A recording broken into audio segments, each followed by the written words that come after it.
Hi, everyone. Good evening. How are you guys? Hi, Ramblin' Rome. Good to see you. So, we are going to cover this trial. Today was day one. I have not watched it yet. I did not look up any articles. I don't know what is going on. Hi, Avery in Alabama. How are you? Yeah, good to see you. Good to see you.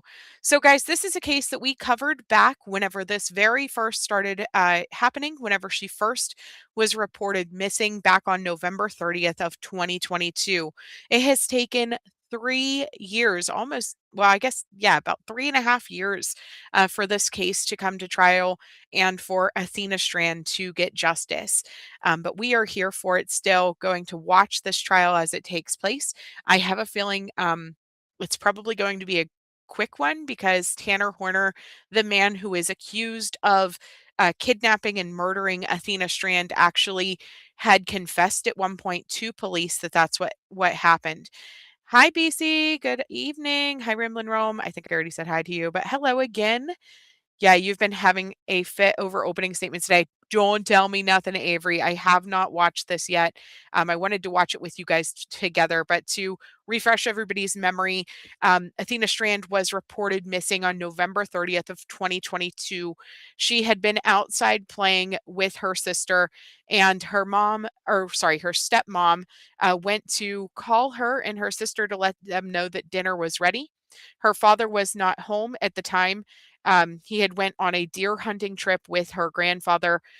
When Elizabeth, her stepmom, realized that she could not find Athena, she called 911 at 6:41 p.m. She had went to the neighbor's house, who was all family members, things like that, looking all over for Athena, and eventually called 911 to report her missing.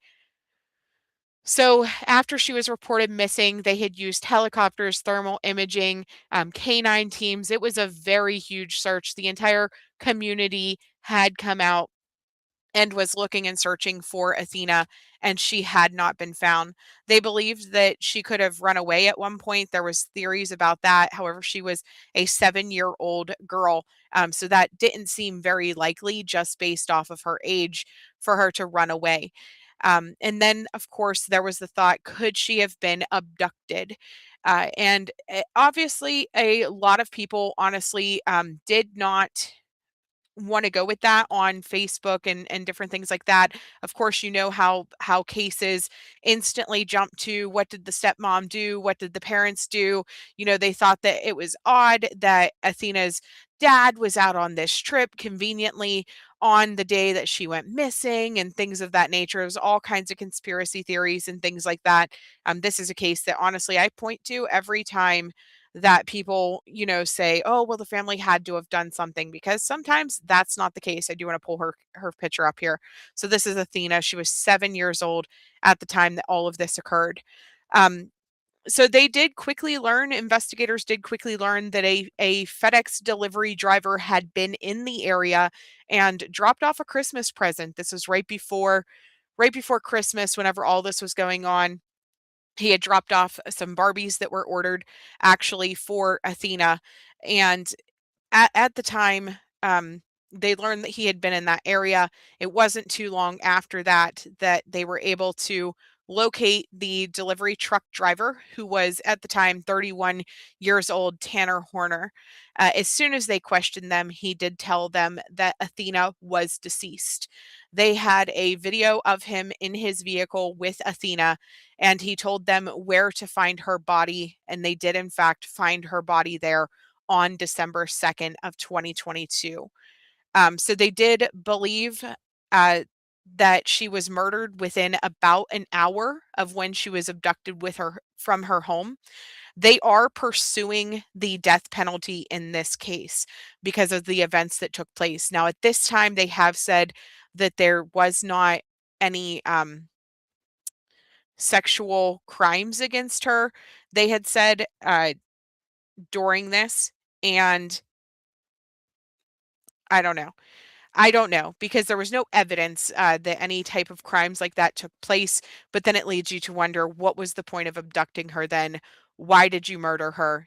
Things like that. So this was a very emotional press conference that's playing up here that we had watched at the time of her disappearance. But I am not going to I am not going to do that. They are going to play the video during trial. Okay. So that's going to be awful. That's going to be awful. Okay. So anyways, so that's kind of the gist of what happened. The community, everybody was shook by this entire situation. It just very, very tragic situation for what took place. And now we have finally made it to trial. Some of the things that he has claimed in the past, there was some people who were saying about him being autistic, possibly. Some of the weird encounters that he had had with women in the past was all coming out in the Facebook groups, things like that. So I'm very curious to see how the defense is going to approach any type of defense in this case. I mean, honestly, I don't see how you can defend somebody who literally said to police while they were searching for her, "I did take her, I did kill her. This is where her body is at." But that's what we're looking at. Hi, B Tim, how are you? Yeah, she was found naked. Right. There's a lot of things, a lot of things. So we are going to watch this trial though as it unfolds and see kind of how things happen. I did not watch this in advance today, so I'm not sure exactly what took place in court this afternoon, but let's watch it together. And we're likely going to watch in the evenings each day, except for maybe Friday. We have a baseball game. I'm not sure what time that baseball game is going to be over, things of that nature. So we will play it by ear, but my plan is to watch this in the evenings after court each day. We may end up watching Friday's court on Saturday, just simply because of my life schedules. So we are going to watch this, I believe, no, not from there. Looks like they got news clippings in it. I don't want news clippings. Okay, here we go. So let's do this, ladies and gents. We're obviously going to cut out the breaks and any dead air that they're having, because just for time purposes, I'd rather not watch for 5.5 hours. As you guys know, we like to speed it up a tiny bit. So if it feels like they're talking fast, I of course will slow it back down. But for the most part, we're going to go with this. So I know that they start kind of muted and then they come back. So let me go to when they come back. Can we hear it? No, are they still muted?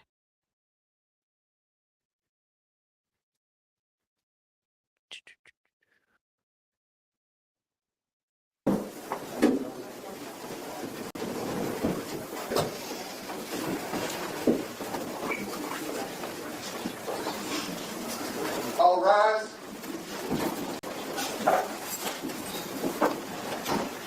Good morning. Everyone may be seated.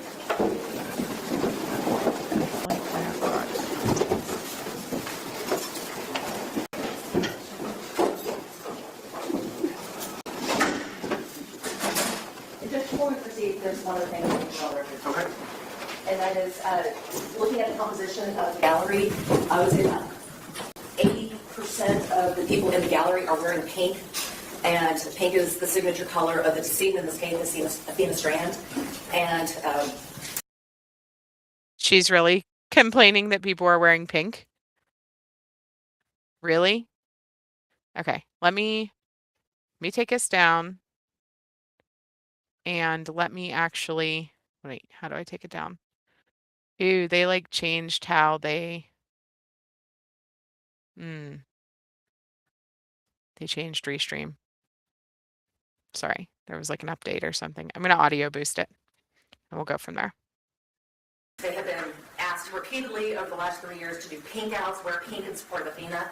And so we just want the record to reflect the number of people that are here in the gallery that are wearing pink, just in case it becomes an issue later on. I don't see anything in the clothing that indicates any type of advocating for a certain position or anything like that. So your notice is noted. Are we ready for the jury? Ready. You ready? Yes, Your Honor. All right, let's go to work. Ready, Judge? All All rise for the jury, please.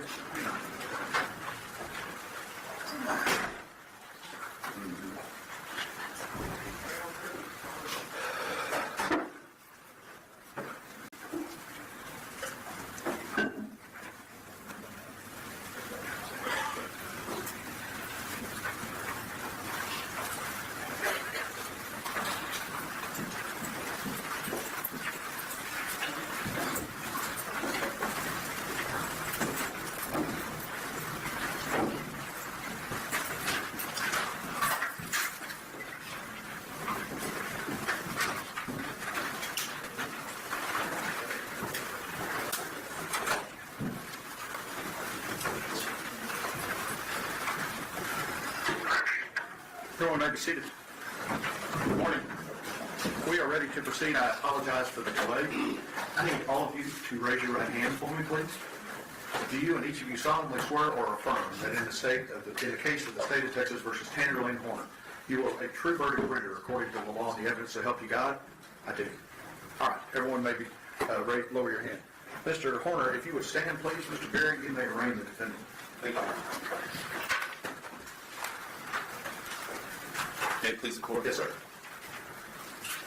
In the name and by authority of the state of Texas, the grand jury for the county of Wise, state of Texas, duly selected, impaneled, sworn, charged, and organized as such during the January term AD 2023 of the 271st Judicial District Court for said county, upon their oaths present in and to said court at said term, that Tanner Lynn Horner, hereinafter styled defendant, on or about the 30th day of November 2022, and before the presentment of this indictment in the county and state aforesaid, did then and there intentionally cause the death of an individual, Athena Strand, by strangling and or smothering and or asphyxiating Athena Strand with the defendant's hand, the defendant's foot, and or the defendant's body, and the defendant was in the course of committing or attempting to commit kidnapping of Athena Strand, and signed against the peace and dignity of the state by the foreperson of the grand jury. Mr. Horner, to the charge of capital murder, you may plead guilty or not guilty. What is your plea? Guilty, Your Honor.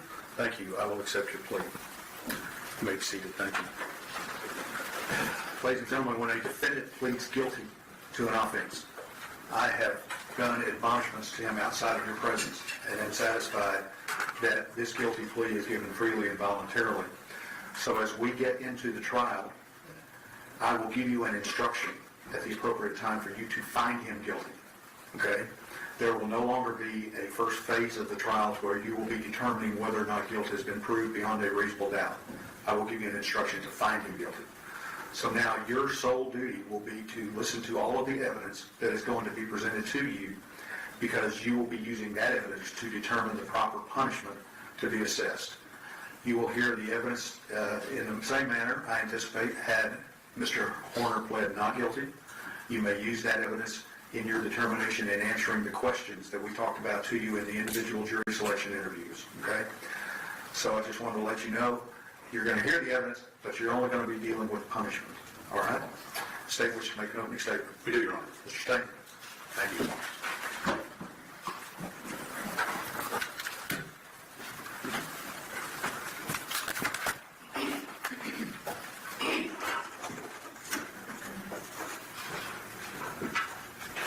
Your Honor, I'm going to object showing evidence in opening statements. That's overruled. We'll change of plans this morning. Welcome. Thank you all for being here. Sorry to keep you waiting. This is what this case is about. Right? You know, I looked at this case. Most lawyers, when they have these types of cases, they have kind of a theme of the case, something that sits with them, something that touches them here. And in this case, I looked at Paul in 2 Corinthians when he said, Satan masquerades as an angel of light.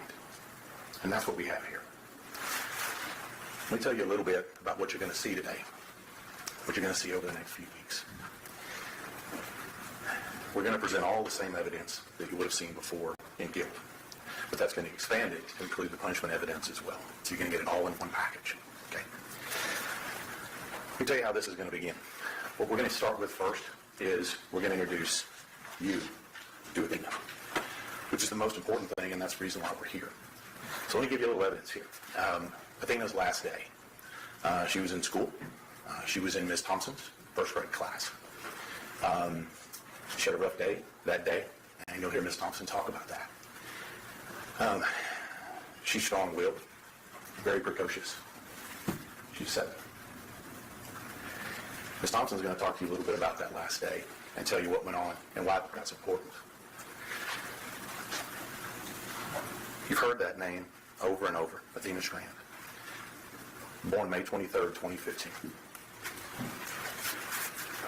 It's sad that we have to talk about a child in the past tense, who she was, what she liked, who were her friends, who were her parents. It's sad that we have to have this discussion, but that's the evidence that we have to bring you. That's the evidence that's important.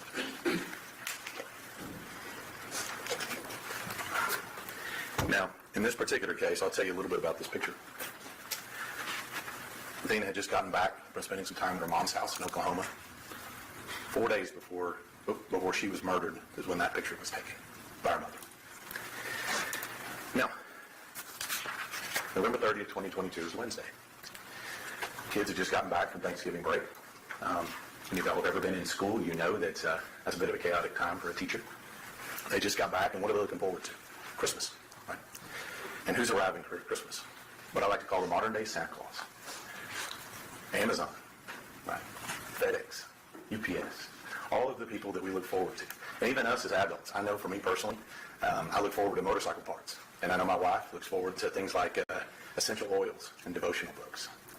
I know those things. And like I said, that's why I refer to it as the modern-day Santa Claus. And I was going to try to do this without my glasses, but it is not working. So here's the way this is going to happen. When Tanner Horner rolled up that day, he rolled up alone. He rolled up bringing what we thought would be joy and happiness and a package. And you're going to see the package, and you're going to see what he was bringing. Why wouldn't Athena be happy to see the FedEx guy, right? Got a Walmart box. Well, that's not what he brought that day. What you're going to see is that he brought violence, fear, and death. That's what he brought with him. He did not bring with him the joy and happiness that the delivery drivers normally bring. So first off, I want to apologize to y'all for what we're going to have to bring you. The evidence in this case is rough. It is not what I want to show anyone, but it's what's required. It's what's required to show you what he did. And I want to apologize to you now. We're going to do our very best to limit it, to provide you what you need. But I'm the kind of DA, I'm going to bring you all the evidence. Okay? And I feel like it's important you know the complete story.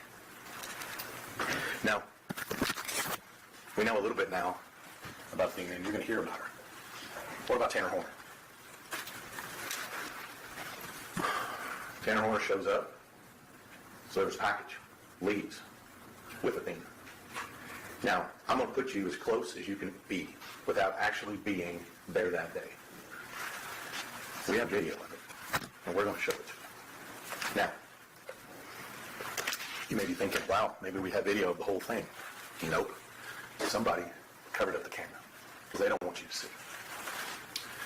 Guess what? Audio's still running, and you're going to hear it. You're going to hear what a 250-pound man can do to a 67-pound child.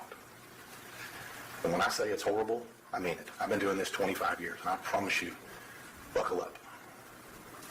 Now, the important part of this is, what's the truth? It's time to get to the truth. The only truthful thing that Tanner Horner told law enforcement was that he killed her. The pattern and web of lies that he put together, it's going to be hard for y'all to keep up with. It is lie upon lie upon lie upon lie. We have lies about what we did the day before. We have lies about what we did the day of. We have lies about where her body was. We have lies about whether or not she was clothed or not. We have lies and lies and lies. It is hard to keep up with. The only thing he told the truth about was he killed her. So you're going to hear multiple stories. None of them are true. What's a story that was told in the beginning? That he hit her with a truck. That he somehow freaked out because he thought he was going to lose his job or she was going to tell on him. He picked her up, still freaked out, and killed her. That is an absolute lie. There's no truth to that in any form or fashion.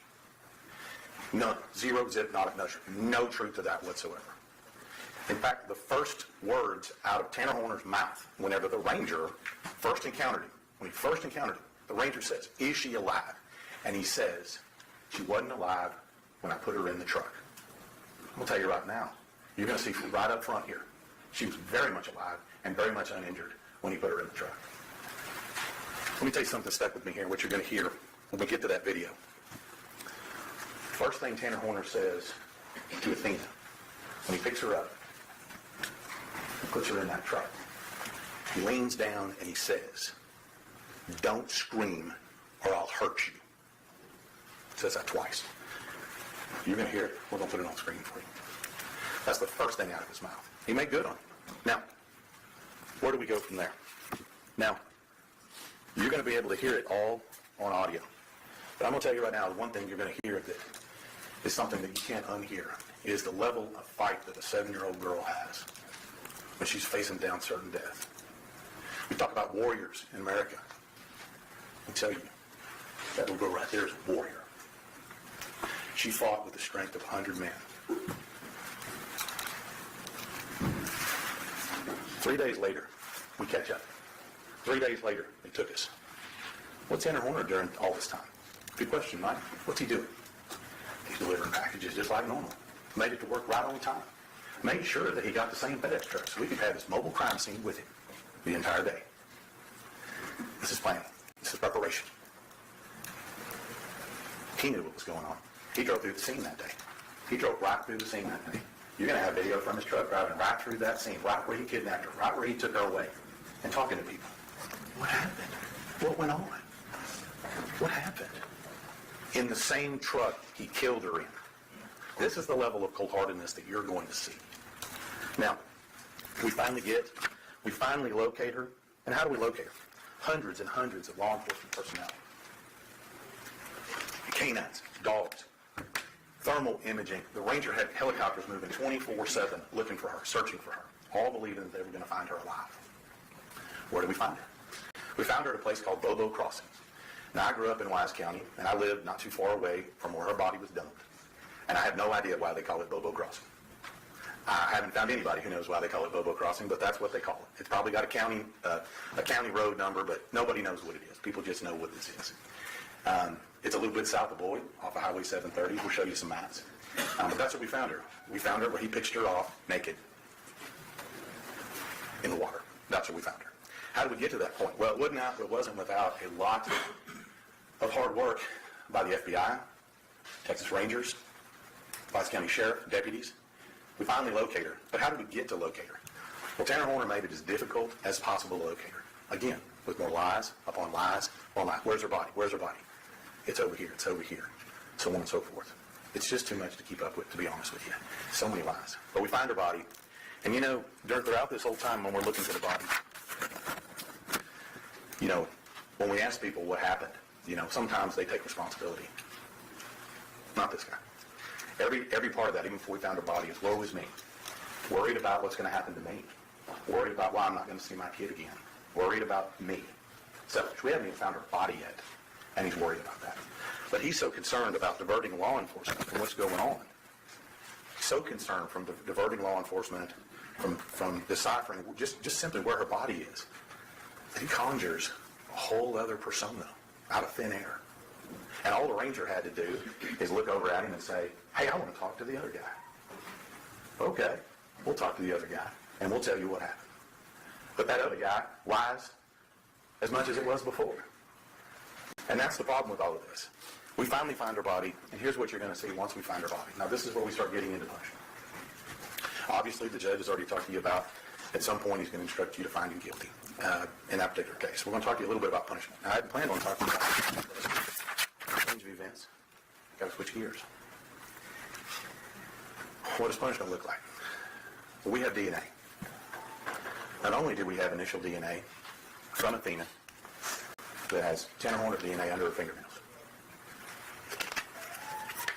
we also have DNA, Tanner Horner's DNA, in places where you shouldn't find DNA on a 7-year-old girl.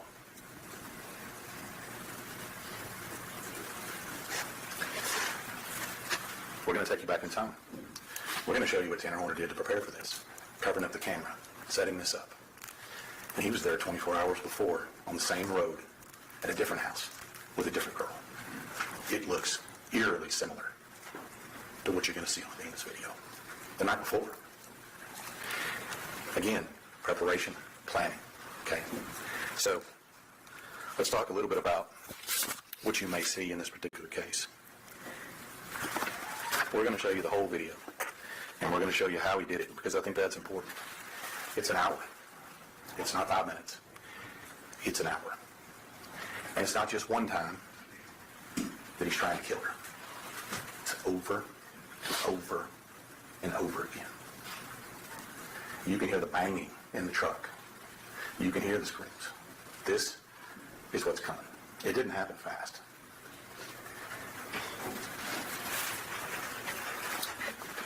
Now, when it comes to punishment, you guys know there are two questions. Right? Future danger mitigation. We talked to them ad nauseum when you guys were doing court hour. I'll submit to you that the level of violence that one person can inflict on a child is important. But you're also going to hear all about this individual. You're also going to hear about past and present. And I submit to you that you're also going to hear a bunch of stuff about how he's got some kind of life problems. He's got some kind of medical problems. He's got some kind of this. He's got some kind of that. I anticipate all of that coming up. I anticipate a long line of experts rolled up in here telling you just about how problematic this guy is. That's what's to be expected. It's all an excuse. Okay? It's all an excuse for somebody who's done this. So I submit to you, when we get to that, it's going to take a little bit. We're going to try to streamline it as much as we can. Okay? But it's important. And I'll leave you with this. When we talk to people about it, I told you in the beginning we have to talk about it in the past tense, which is very sad. Remember why we have to talk about it in the past tense. Today, we're about a month away, a little more than a month away from Athena's birthday. She would have been 11. Would have been 11. She would have been looking forward to summertime. She would have been in the 4th grade. Key word is would. It's in the past tense, and we know why. We're ready to present this case to you. We appreciate you being here. Thank you. Judge. Mr. Noble, you wish to make an opening? I'm sorry? We wish to make it open. Okay, Mr. Noble? Please go ahead. Yes, sir.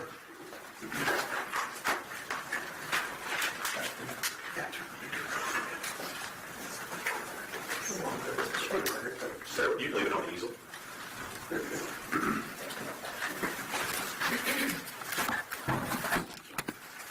Mike, about this time last year, in the NBA playoffs, there was a player named Tyrese Halliburton. And he played for the Indiana Pacers, and they were ranked like 4th in the league, something like that. But he led that team to the finals. And it's the best team in the league, the Oklahoma City Thunder. We got him all the way to Game 7. But he was injured. Someone's physically injured, you can see it. You can see him limp. It happened. Gets to that Game 7, starts out hot, hits 3 3-pointers, they're winning. He's in the game, they're winning, he's out of the game, they're losing. And then his Achilles snaps.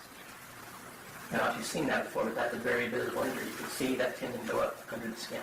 You can see him hit the ground, pound on it, pain and frustration, and you know he's done. Not playing anymore. When someone has a physical injury, we kind of understand. You're not going to run as fast. If you're an amputee, you're not going to jump as high. We knew he was playing hard, we still wanted to play through it. We still wanted him to win, right? Once that snaps, you know he's done. He's not going to play anymore.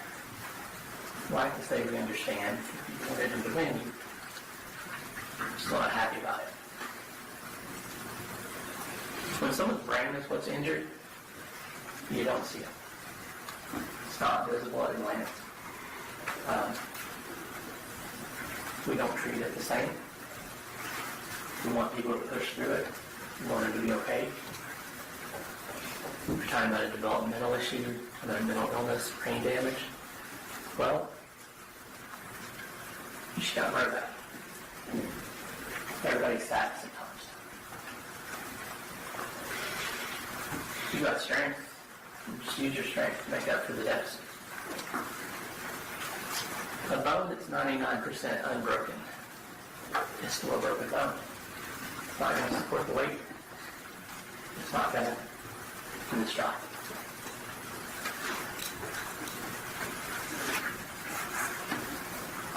There are experts that can tell you measure, testing, research, what's wrong with the brain, why it's not functioning the way you expect it to. They can show you causal links between what's wrong with the brain and how someone behaves, why they don't fit in, why they don't function the way someone who doesn't have those deficits functions. Do we really need that? It's not true that we don't know when something's wrong with someone. We know that someone ain't right. They don't pick up on the social cues. They can't solve the problems they should be able to solve with the intelligence they have. They can't put themselves in someone else's shoes the way everyone else does. The way you have to. Tanner's injury actually began before he was born.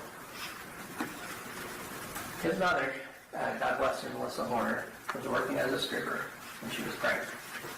And one of the ways she was able to get on stage and do her job was to drink alcohol. If you're exposed to alcohol prenatally before you're born, it doesn't have to be a lot. It can be in the first trimester. We know now that if it's just on the wrong days of gestation, it will cause permanent injuries. Now, Melissa continued throughout Tanner's life to this day to have issues with substance abuse with the law. So she was not there for him a lot. Kind of in and out of her care. His dad, unfortunately, had similar issues, more legal, more substance abuse, and he wasn't there much either. So he was raised by Jackie Harrison. Jackie is a wonderful grandmother, and she's done the best she can with him. She had him tested at a young age, and the school determined he had Asperger's, which is now considered a form of autism spectrum disorder. Now, autism ranges from there's some mild quirks, some social issues, things like that, all the way to being unable to function. That's why they call it a spectrum. Tanner received services throughout his school life, so he was 18. Autism is one of the things, though, that you're taught skills to deal with. It doesn't go away. It's not something you outgrow. A lot of people, as they get to adulthood, learn skills and are able to cope. You're going to hear evidence about Tanner's autism. Tanner, unfortunately, has also suffered various mental illnesses throughout his life. Been diagnosed, he's received treatment for, and some of those are ongoing. We will hear about those and what issues he has there. And finally, you will hear evidence that Tanner at some point, presumably during his developmental years, was exposed to a massive amount of lead. Testing shows that he has 24 times the amount of lead that a person his age should have in his bones. You don't have to be a scientist or a doctor to know that lead has terrible effects on the brain and on the body.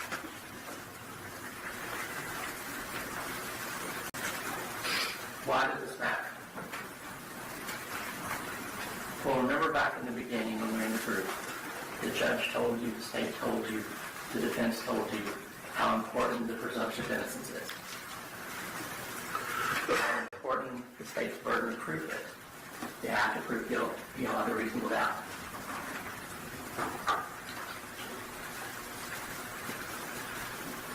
Tanner has done what he can today by pleading guilty, accepting that he's going to spend the rest of his life in prison.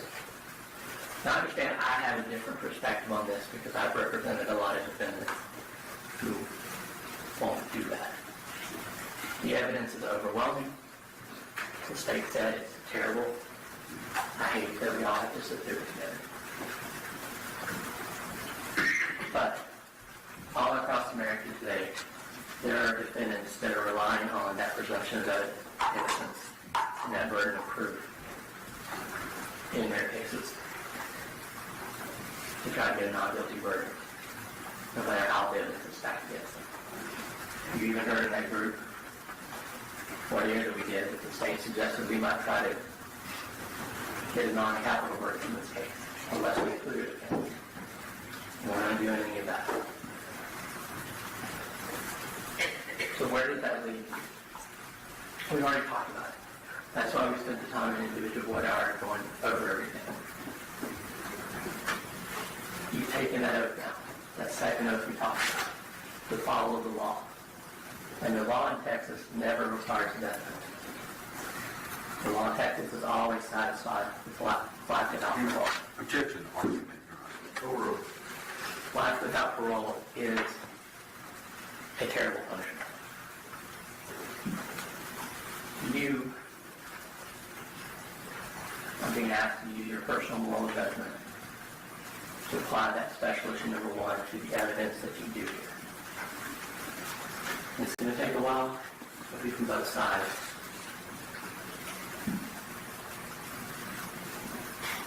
But remember, that's whether there's a probability that the defendant will commit criminal acts of violence that constitute a continuing threat to society.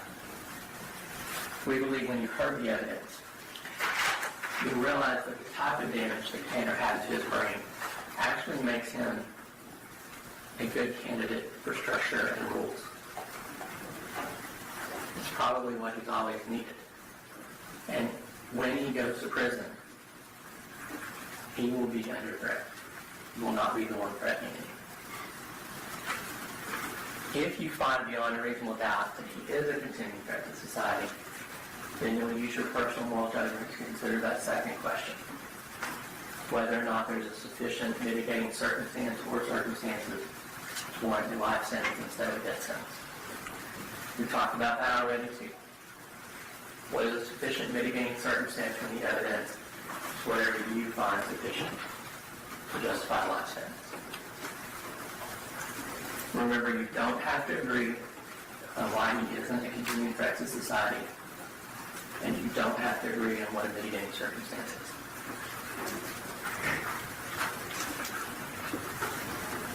When you do see this evidence,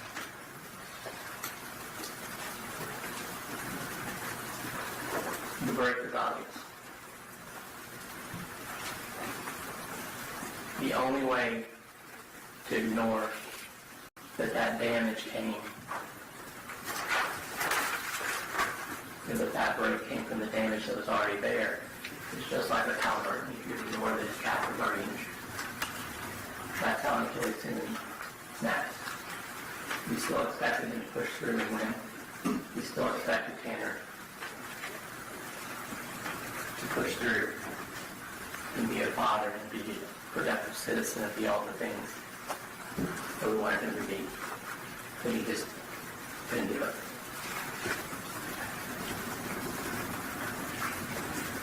So what I'm asking you to do is to not close your eyes to what you see about who Tanner is and how that applies to special issues. Not close your ears and not listen, not pretend that damage to the brain isn't real. Speak up, fulfill your oath, sentence them to life without parole.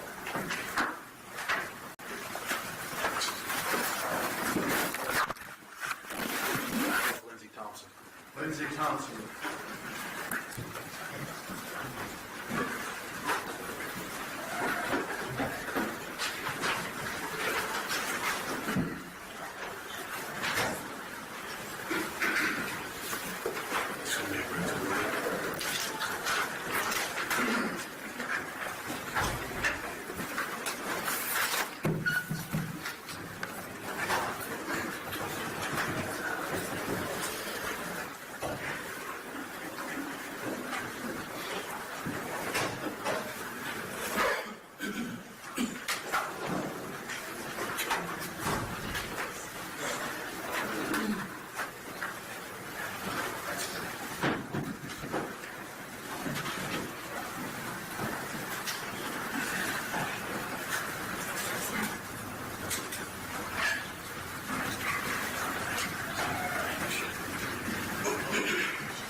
solemnly swear or affirm testimony given this cause to be the truth, whole truth, and nothing but the truth so help you God? Yes. Okay.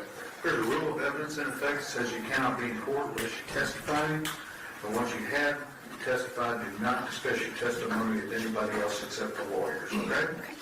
Mr. Staten? Thank you, Your Honor.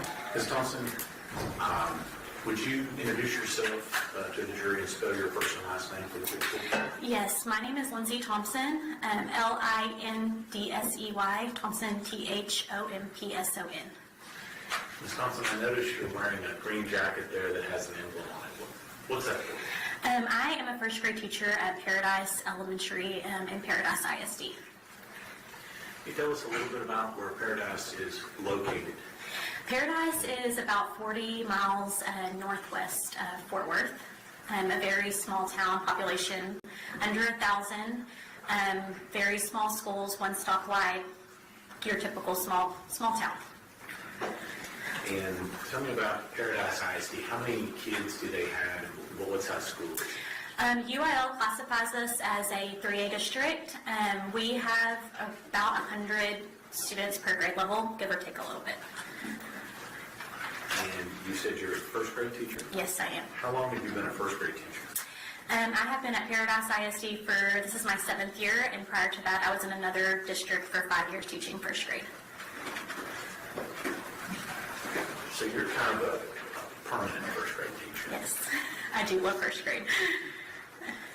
So in your class, in Ms. Thompson's class, on average, about how many kids do you have in your class? Between 18 and 20. Now, I'm going to take you back a little bit, if you will, back to it's been a few years, to the 2022 school year, okay? Were you teaching first grade then? Yes, I was. And did you have the same 18 to 20 kids? Yes, I did. Now, during that school year, did you have a chance to have a student in your class by the name of Athena Strand? I did. And tell me, when did she come to your class? The first time I met Athena was at Meet the Teacher night.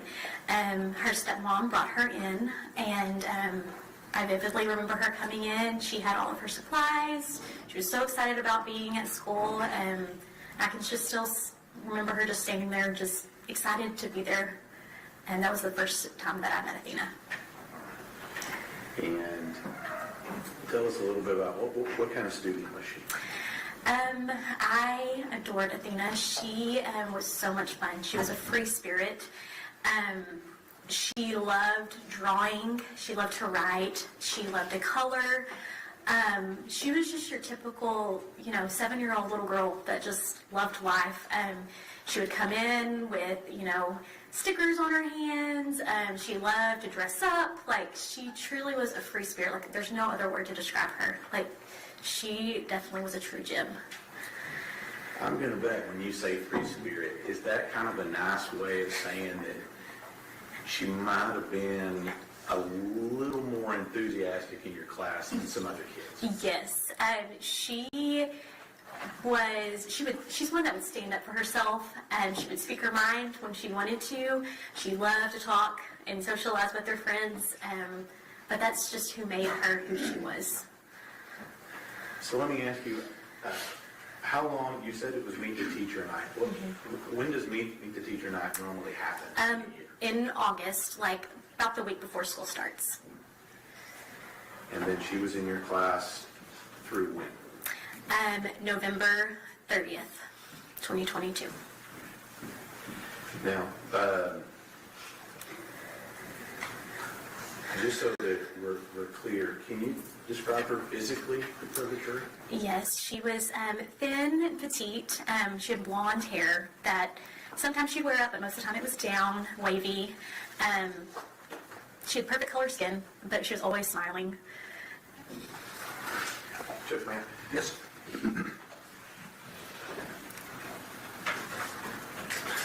showed you two pictures. Do you recognize those? Yes. And these are states 1 and 2. Who is that in that picture? That is Athena Strand. Is that what she looked like the last time you saw her? Yes. Is that in states 1 and 2? Have you seen the tender to Oh, I'm sorry. You did. tender to defense? Oh, I'm sorry. How long would you drive if it was just? Sure. Okay, you don't drive, I'm sorry.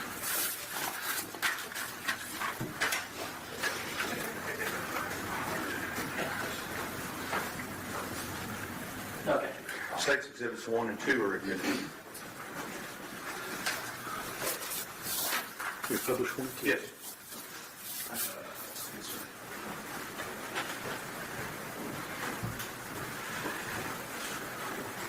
Can all the members of the jury see the Oh, display yes. board? No. Can all the members see the display board? Okay. All right, well, when the computer figures itself out, we'll talk about that. Okay. All right? Let me go.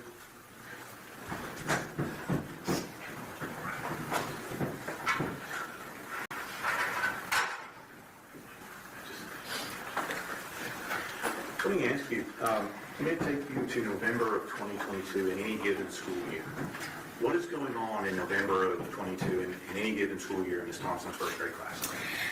Well, at the end of November, we are getting ready for Christmas, so it's a little bit chaotic, but everyone is super excited about Christmas coming, so we're doing Christmas crafts, writing Santa letters, just all the fun things that bring magic to first graders back at school. You said that's at the end, right? Do you have some type of Thanksgiving break in the middle? We do, yes. And so let me take you to November of 2022. Do you remember when Thanksgiving break was that year? It would have been the week before November 30th. Okay. So let's talk about a couple of things. Thanksgiving break, obviously good for students and teachers, right? Mm-hmm. Let me ask you, what is it like when kids come back from that Thanksgiving break? It's a little bit chaotic, just because they know Christmas is coming. So they're just super excited. And so we, do lots of different activities to keep them engaged and still, ready to learn. Yes. You said that after Thanksgiving break we start looking towards Christmas. Is that right? Yes. I'm going to ask you about another time during school, and it's something that is commonly called Red Ribbon Week. Are you familiar with that? Yes, I am. Tell us what Red Ribbon Week is. Red Ribbon Week is a week where it usually falls around Halloween, but we focus on making good choices, whether it be who we interact with, things we put in our body. Like I said, it's around Halloween, so we talk a lot about, the candy that you have in your basket, make sure that your parent checks that before, but it's really just about safety and being aware of your surroundings and teaching kids that. I'm going to show you State's Exhibit 2.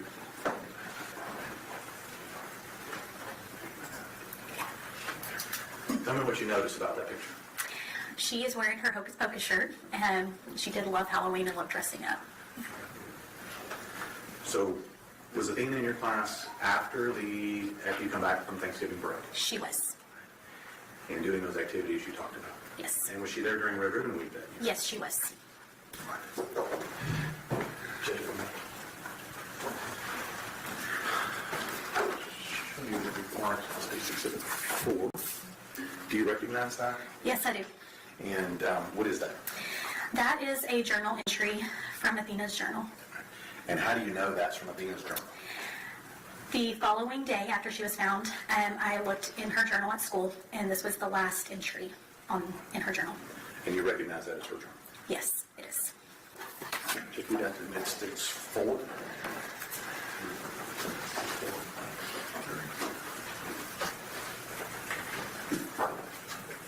Yeah, this one will object to hearsay, relevance, or prejudicial exposure, and due process.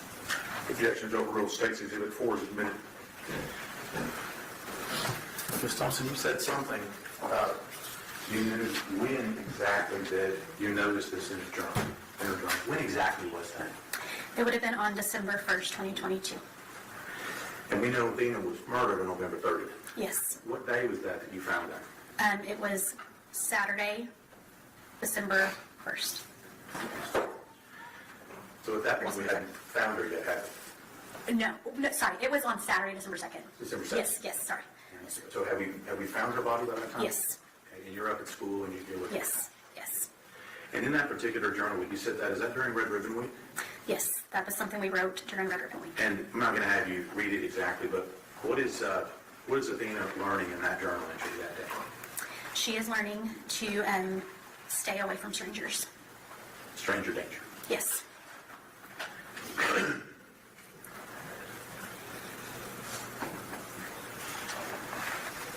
And as part of her schoolwork and stuff during that week and that journal entry, what's going on with it? What are the students learning about?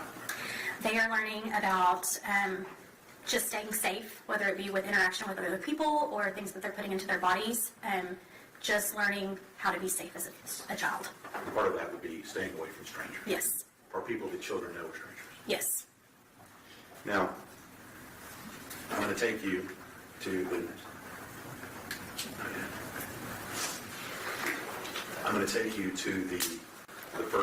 the end of November, on Monday, November 28th. Mm-hmm. Were you in school that day? Yes.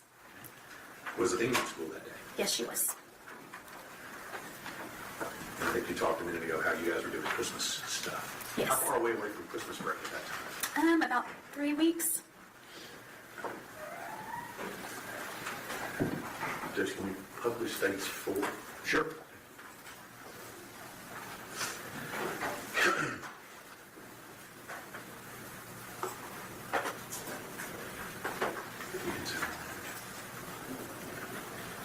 Is this what you were talking about before?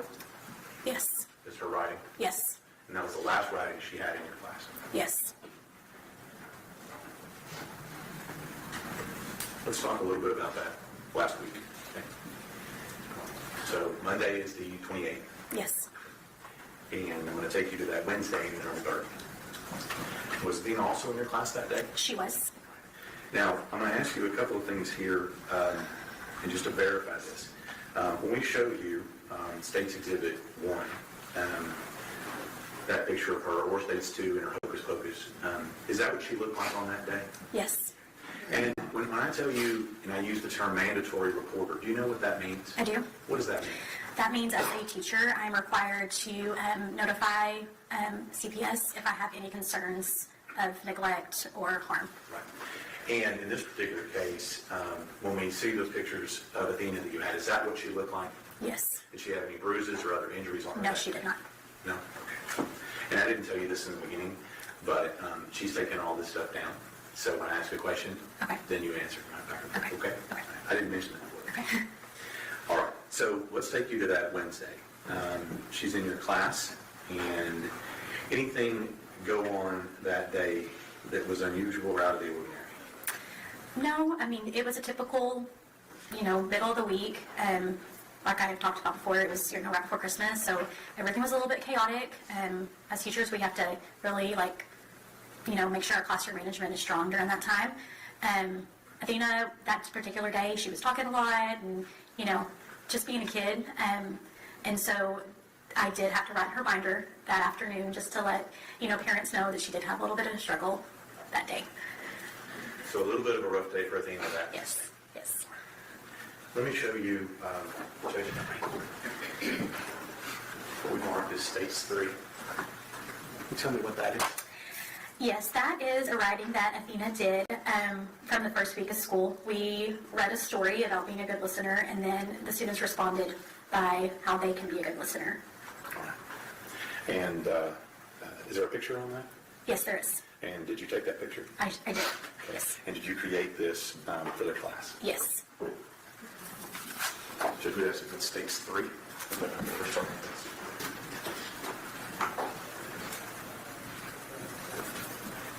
We understand objections, hearsay, relevance, or prejudicial probative and due process. Those objections are overruled. States 3 is admitted.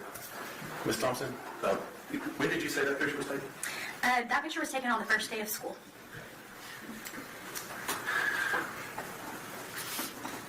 And we know, when was her last day of school?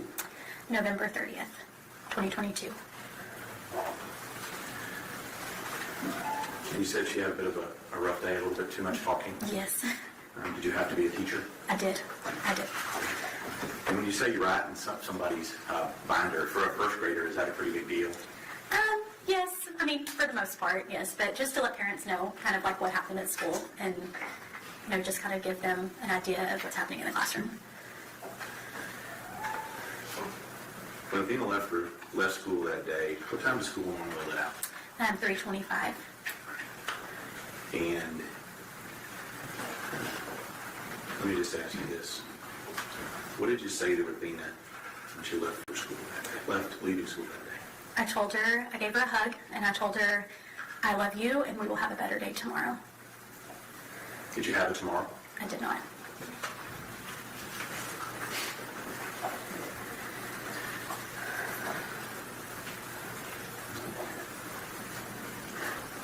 When's the next day back in school? It would have been Thursday.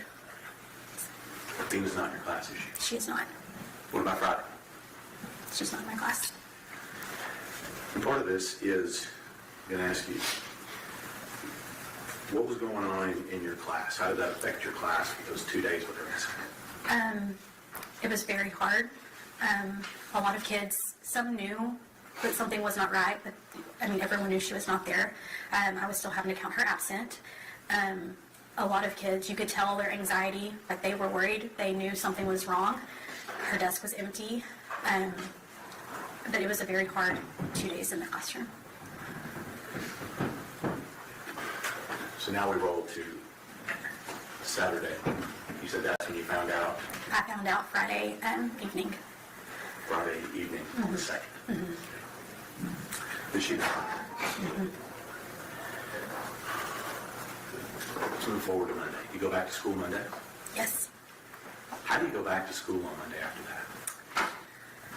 Because I knew that the rest of my class needed their teacher. And they needed someone to love them and support them and help them walk through this.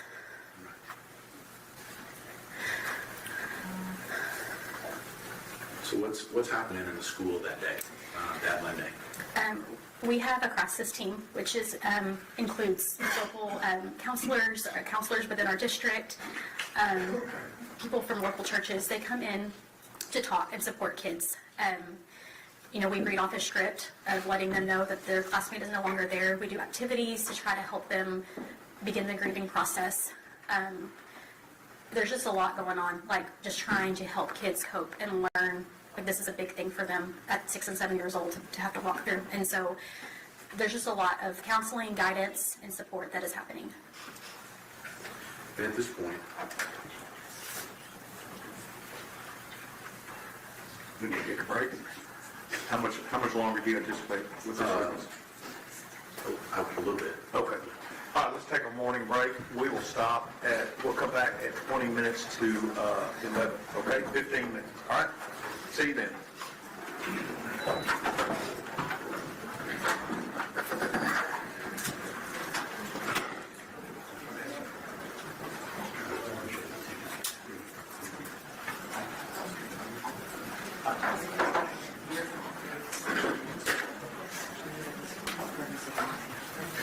All right, 10:40, everybody. Thank you very much. Just follow this.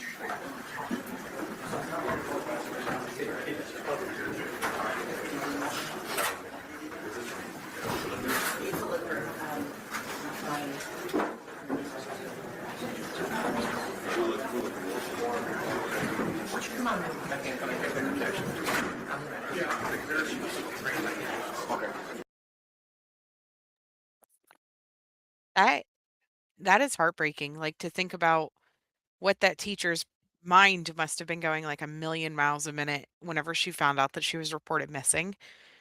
And then as far as counseling with a bunch of 7-year-olds, first graders trying to I'm sure it went all the way from first grade all the way up, even kindergarteners, like, with the counseling services and things like that, but her direct classmates, I don't know if I could have that conversation with Junior, for example, and try to explain to her why her friend was no longer with us.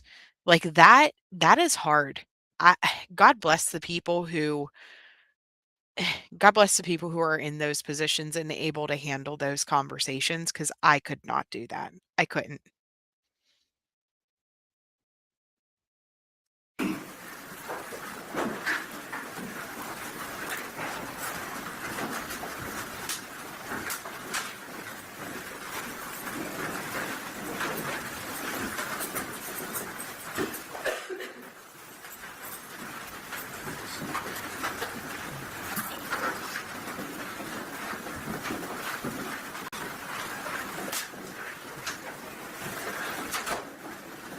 Also,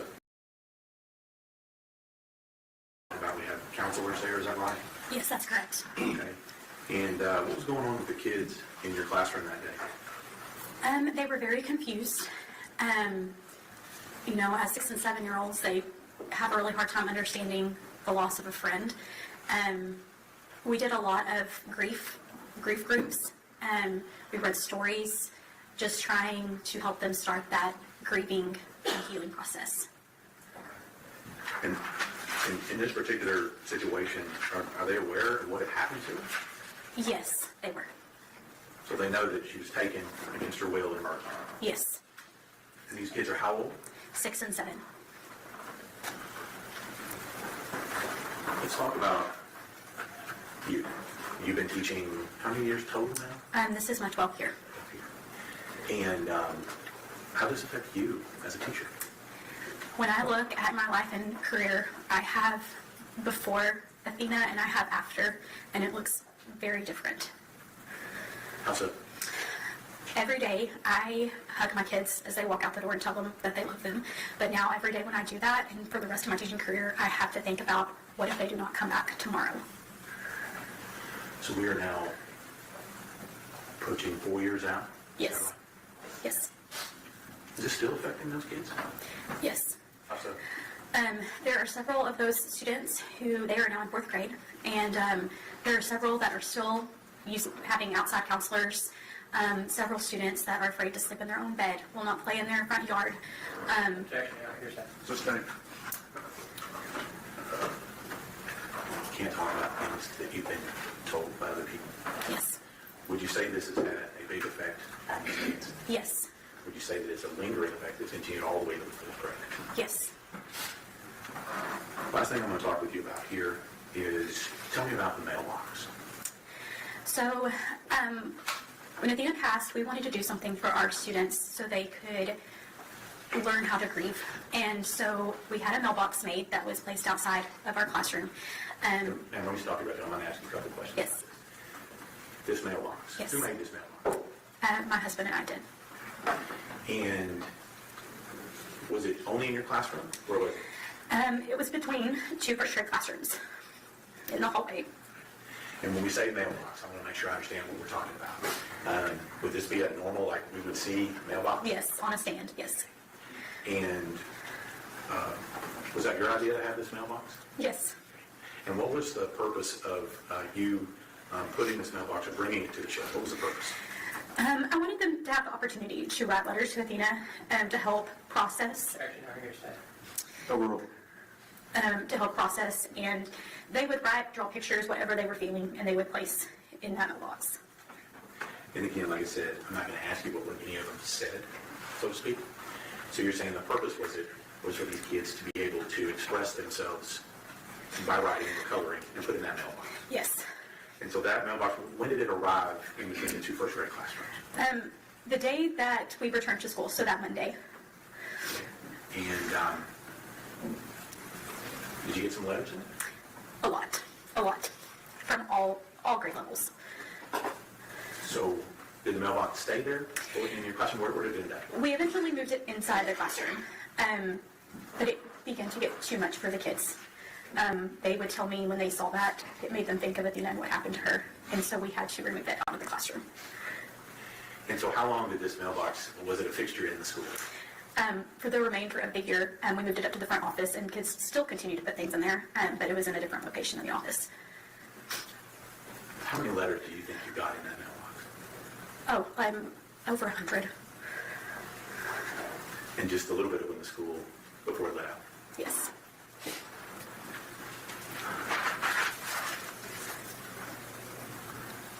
When we talk about you, you said that you had some struggles as a teacher. Yes. Have you had any struggles as a person? Yes. Tell us about it. I have been through hours of therapy, trying to heal from this. I have lost 2 other students back to back with this tragedy, but this has hit me the hardest. It has forever changed my life, forever changed how I teach my kids. One of the biggest moments of struggle for me was one day I had a little girl. She came out into the hall. This was about 3 months after everything, and she was crying. And she sat down and she said, "Miss Thompson, I really miss Athena, but I'm afraid that this is going to happen to me too." And at that moment, I did not know. Say. It affected your kids. It did. It did. Yes. Thank you, Ms. Thompson. Pass it on. Cross-examination. Yes, sir. Thank you for coming in today, Ms. Thompson. My name is Steve Goble. I'm with the attorneys for Tanner Corner. I just have a couple of quick questions. On that state's exhibit number 4, the journal entry, Yes. the date on the top of that was October 27th, 2022. Yes. And what date did you say that was turned in? I opened up her journal on December 2nd, and that was the day that I saw it. Yes. So was that something they wrote in daily or weekly? Or? It was weekly. Between like October and then December, we do a lot of writing outside of our journal, so that's why there was nothing in there after that. And I think you, either today or previously, have described Athena as being very friendly, Yes. very kind of talkative. Yes. Was there a story too that she maybe had befriended a new student? She had. Can Yes. you tell us about that? We had a student that came in to our classroom, and he had some needs that needed to be met, and she opened her arms to him. She played with him on the playground. Like, she just had a big heart, and that's just who she was. Thank you for that. Yes. Thank you. Redirect. No, Your Honor. May this witness be finally excused? Yes, sir. Yes, Your Honor. Thank you, ma'am. Who do you have next? Elizabeth Ashley Strand. Elizabeth Strand.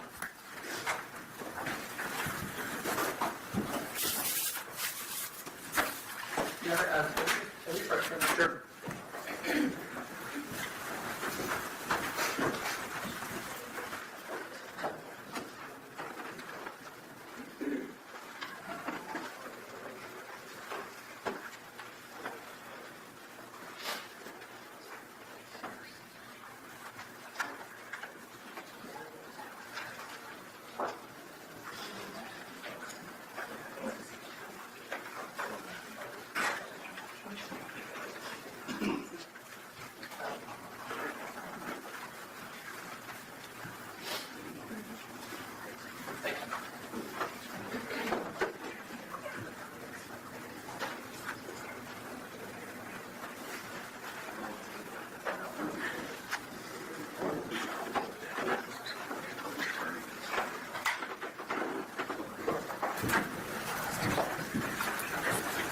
Good morning.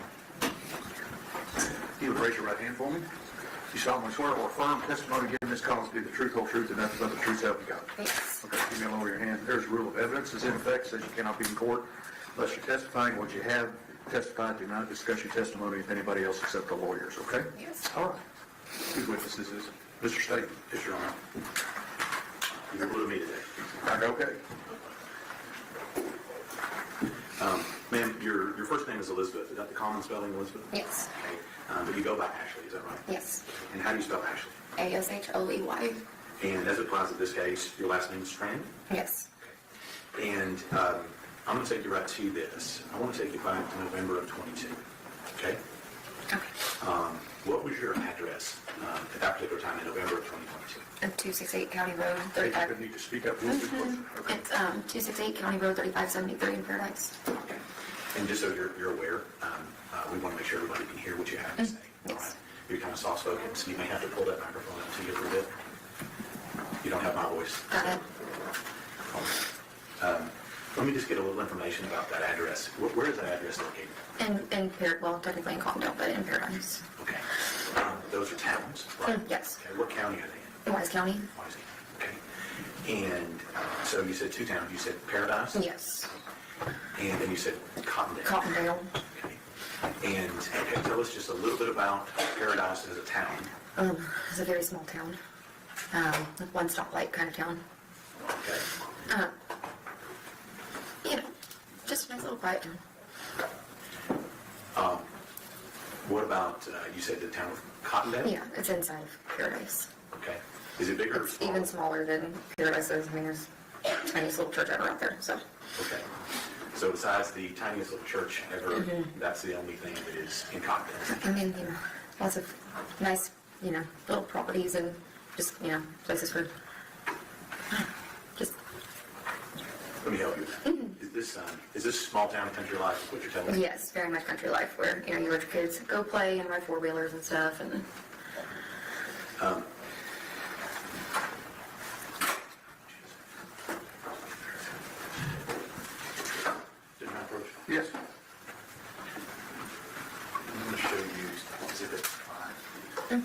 recognize that map and anything on that? Yes. Okay. Can you tell us a little bit about how you recognize it and what is it? That is the property that we lived on. That's the driveway. You gotta go all the way out to the far, and then there's the circle drive where you go. And Let me ask you, do you recognize the road that takes you to County Road 3573? yes, And do you recognize County Road 3573 is one of the roads you testified about? yes. Judge Best in the States.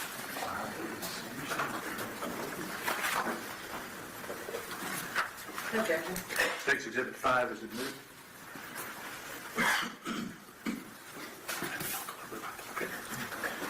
Can we publish that, please? Yes, sir. While the computer's doing its thing, let me ask you a little bit. What's the primary road that you are on to get to County Road 3573? 2123. Okay, is this another county road or country road that's out there? I mean, it's the main road that goes through Paradise. Okay. All right. That will log in. It's easier to see. That's good. So on this map here, where is the 2123 on this map here that we're looking at on the board? I mean, it's at the bottom.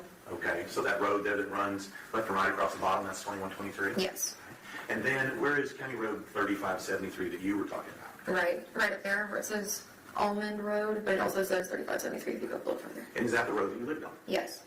And so as we go down that road, where is your property location on that road? That first driveway that you can visibly see on the right-hand side. On the right. So right there where Mr. Berry's put the arrow. Is that right? I'm sorry? Right? Yep, right there. Okay. All right, so let's talk just a little bit about your address. You said it's closest, I guess, a real town would be Paradise? Yes. I mean, it's Paradise, yes. Stop back down, it has one stoplight. That's the Yes. closest town. Okay. And you've got your house on here where you were living at the time, correct? Yes. Okay. And let's talk about the driveway. Is it a straight through turnaround? What are we talking about here? I mean, you gotta go all the way down and turn around, but you could just, you can see the circle where you go straight down, turn right around, and head right out. All right. And do you know how many hundred feet it is from the road to your turnaround there? Oh, Lord, no.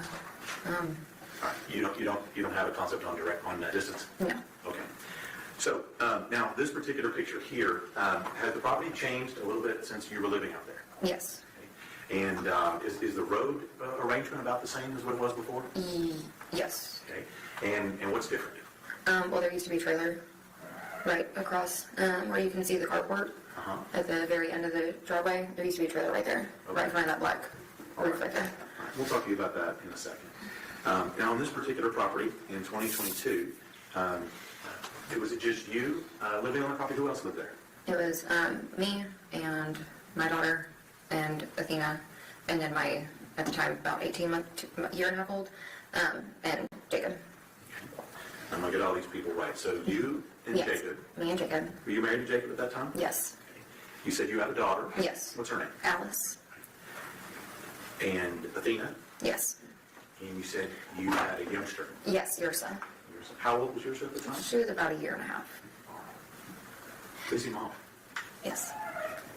Now, let me ask you, on that piece of property, is it just y'all's family? When I say y'all's family, I mean your immediate family, or are there other people you're related to on the same property? Yes, and then it's us right there, and then my sister-in-law and her husband are right down the hill. Okay. And so on this piece of property, essentially, would you say two families? Yes. Your family with you, Jacob, Alice, Athena, little baby Ursa. Yes. And then on the same piece of property, you had your brother and sister-in-law and their family. Yes. And what about on that road? Are you familiar with your? Let me strike that your honor. On this particular road, can you describe 3573 for the jury? I mean, it's a fairly decent-sized cul-de-sac. We all have our little group messenger on there, so we all know each other fairly decently. When you say cul-de-sac, we also call it a dead-end road. Yes. And so it looks here like you live about halfway down that road. Is that right? Give or take, yes. Okay. I think we've already established we're not going to ask you about distances, okay? Yes, thank you. So, but are you fairly familiar with who your neighbors are and where they live? Yes, And let me ask you, do you know the Huffman family? I do, yes. And who are they?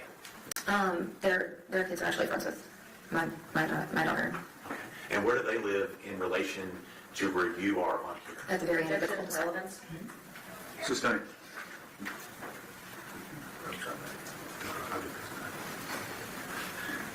So, this particular road, being that it's a dead-end road, does it have a lot of traffic on it? No. And we talked about your kids. Alice, is she older or younger than Athena? She's older. How old at the time, back in 22, was Alice? She was 10. And Athena, how old was she back in 2022, November of 2022? She was 7. And you said a little girl, so it was a year and a half, is that right? Yes. Of the kids, I'm assuming that Alice and Athena went to school. Where'd they go to school? At Paradise. And how did the two girls normally get to and from school? The bus. And let me take you back to November 30th, okay, of 2022. Yes. Anything unusual about that day up until the time the two girls go to school? No, nothing. They get picked up by the bus normally? Yes. Given that it's a 10 and a 7-year-old girl, were you able to get them on the bus at the appropriate time? Yes. Okay. Is that hard sometimes? It's a little rough sometimes. You know how little girls can be. Okay. And let me ask you, what do you mean by that, about how little girls can be? You know, they like to pick out their own clothes and do their own hair and, you know. May not meet mom's approval. Yeah. Well, you gotta let them choose their things. I'll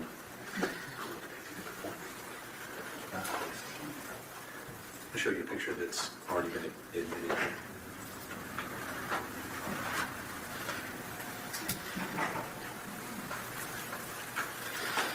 There we go. Thank you, Mr. King.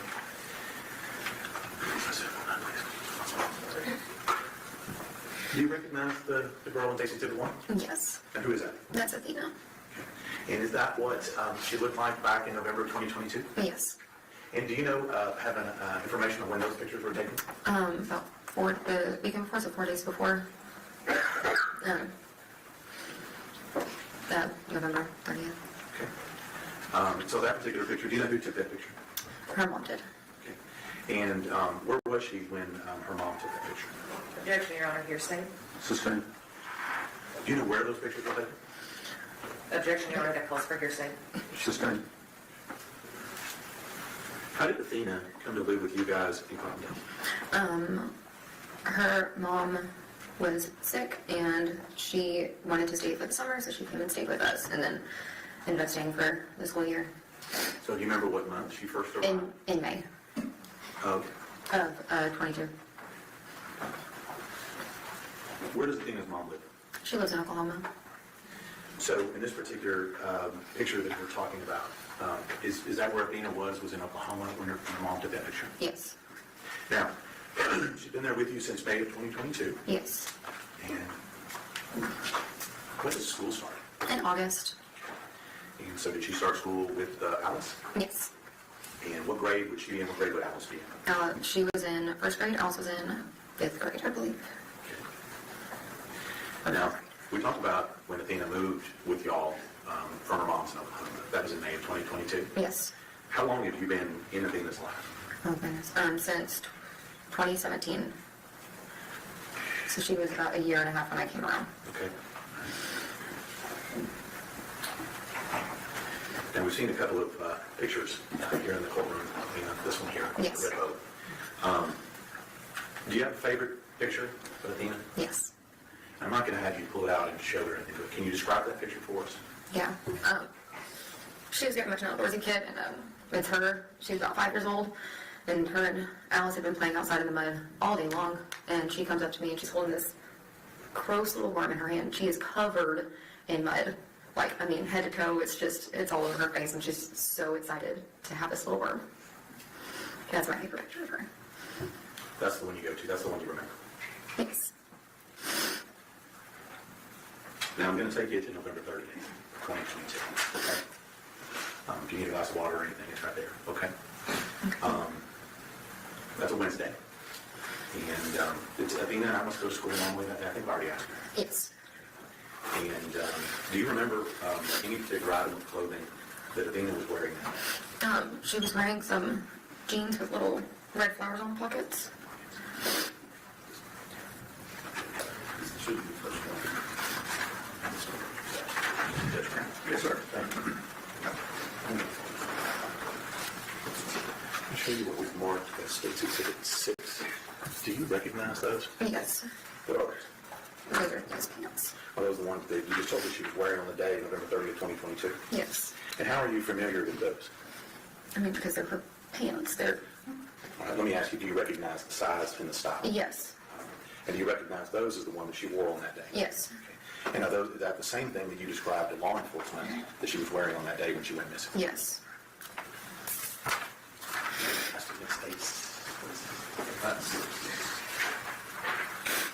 No objection. State's Exhibit 6 is admitted.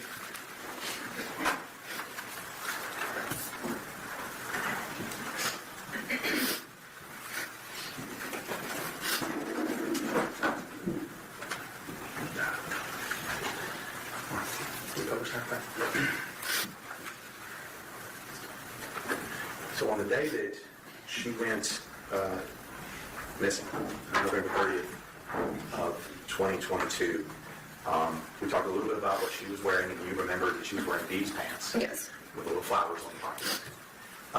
And that's what you told law enforcement. Yes. Let's talk a little bit about how we get to that point, okay? What time did the kids get home that day? Around 4:20 is when the bus usually drops them off. And was that normal for them to be home at that time? Yes. And so on that particular day, what's Alice up to that day? She had to go down to my sister-in-law's because she needed help with her homework. All right.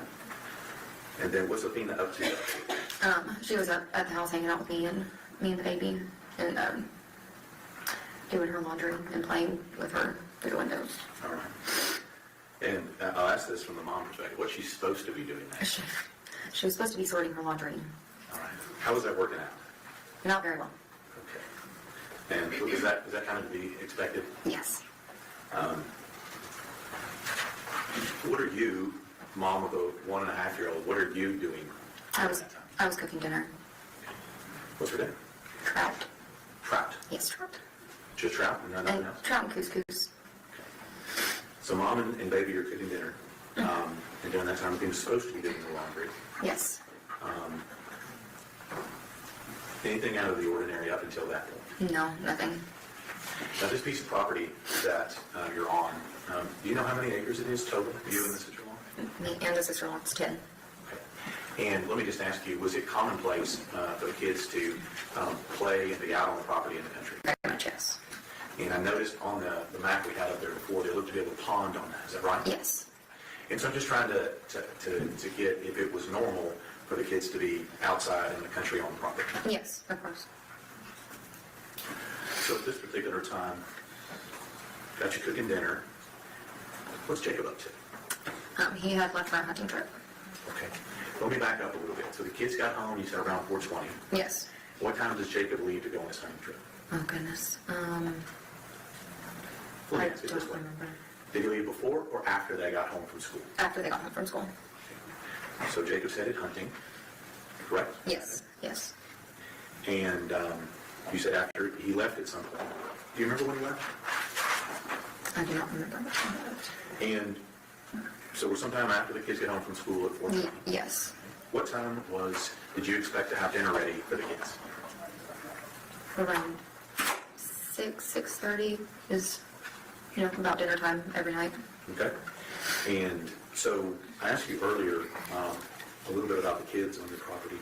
What kinds of things did Alice and Athena do on your property on that 10 acres? Oh, goodness. I mean, they were playing around outside. They had their favorite train that they would go to. They would run back and forth up and down the hill to their aunt's house to go play with her boys. Just being kids in the country. At some point,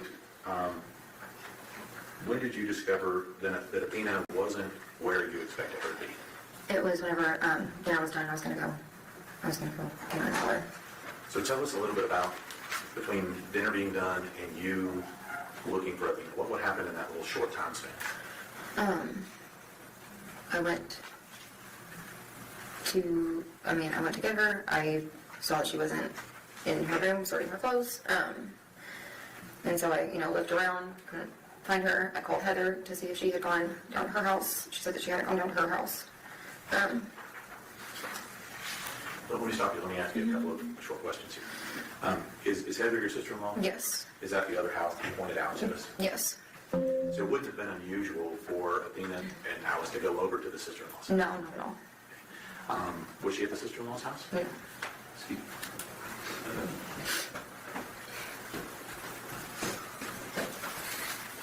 It's always different.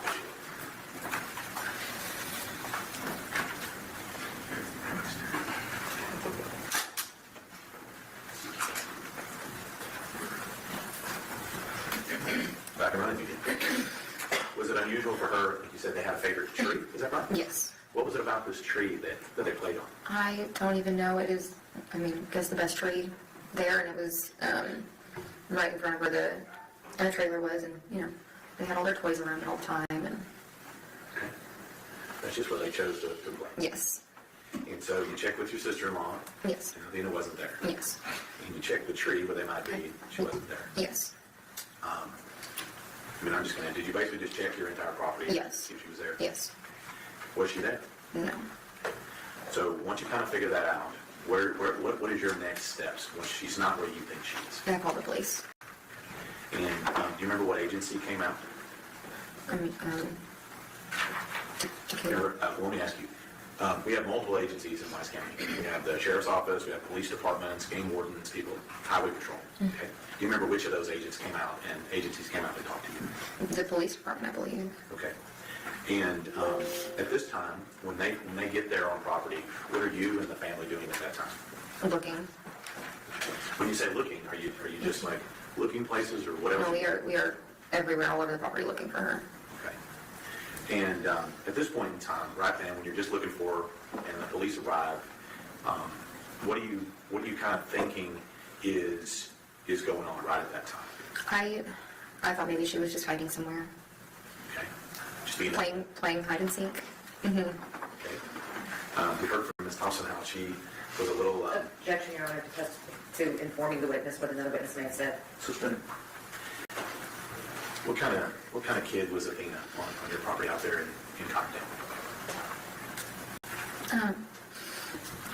She was wild. She loved living out there. Loved just, I mean, the freedom of, you know, being a kid.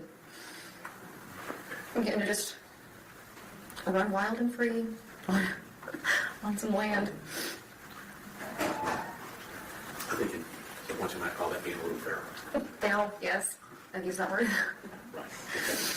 So we're at the point to where everybody's out there, they're looking for her, we're not finding her. You're thinking that it's, you know, she's going to find her someplace. Right? Yes. All right. When did it start to sink in that she was actually missing and not just playing hide and seek? I mean, when nobody could find her. But the biggest one was when we were all huddled in a circle and the helicopters were flying Okay. over us and nobody could find her. So at some point, it wasn't just the one person from the police that came out, right? Mm-hmm. Yes. So on that particular day, on November 30th, what we're talking about here, how many, when you said we had helicopters in the air, how many other police do you think showed up just on that day looking for her? I can't even tell you, there were so many. There were probably 50 or more people there. Okay. And let me just ask you, how many days did this search go on? 3. Okay. Now, let me just ask you, during your initial search, you said where you were out there looking for her, did you notice anything unusual or out of place on your property? Yes. And what was that? The box. Okay. And we'll talk, let me just ask you, when we say the box, let me ask you, what do you mean when you say box? It's a Walmart box. And can you describe it? It's a cardboard box with blue on it. And you know why that box would have been out on your property that day? Because I had bought her birthday services. And they were supposed to get delivered. Okay. So you're talking about this particular box. Let me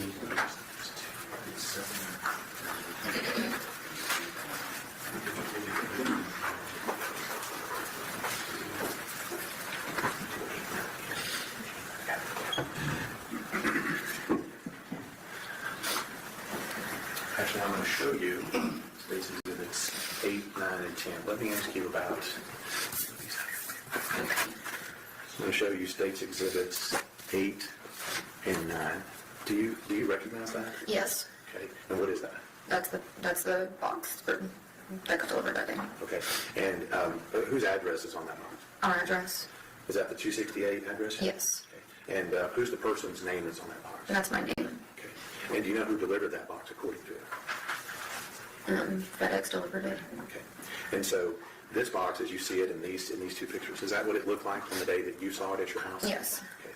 And is that what it looked like when you spotted it when you were out searching? yes, Let me show you State's Exhibit 10. Do you recognize this picture and this what's in it? yes. Okay. Can you tell us what's in this picture in State's 10? That's the front of where the trailer was. Okay. And we talked about this trailer. Was this someplace that y'all were inhabiting, or what was the status? No, we were not living in it. All right. So this was an abandoned. Yes, abandoned trailer. Okay. That was just on the property. Yes, Okay. Let me ask you a little bit. We talked about some of the roads. Do you recognize the road and driveway in this particular case? yes, Watch these back here. Because we asked to admit States 8, 9, and 10. No objection. States Exhibits 8, 9, and 10 are admitted. You give me 8. I'm sorry, yes. Sure.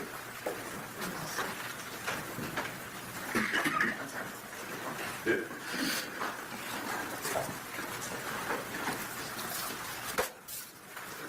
See what the numbers are on. Ask you about those. okay, okay.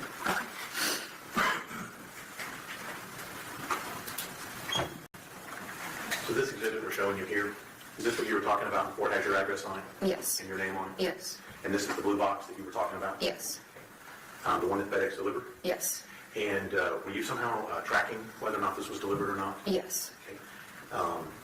It arrived at your house. yes. Let me show you the... Can you see this? Yeah. I'm going to show you States 10. When we see this over here on the right, is that the same box that we're talking about? Yes, Okay. And I see what appears to be a little porch or something on it. Is that right? yes, And is this part of that abandoned dwelling that was on that property? yes, Now, I see a lot of police cars parked there. Is that kind of what it looked like when they were looking for them? yes, Now, we mentioned before that we have a circle drive on Yes. that map. Is that right? yes. And so is this part of that driveway? The main driveway was right here, where you see the archway right there. Right. Just circle right past that. That's a little bit, but it's all connected. Is this your driveway? Yes, this is our driveway. And that's where you found that box? Yes. So let's talk a little bit about that box. What did you say that you ordered in that box? Barbies.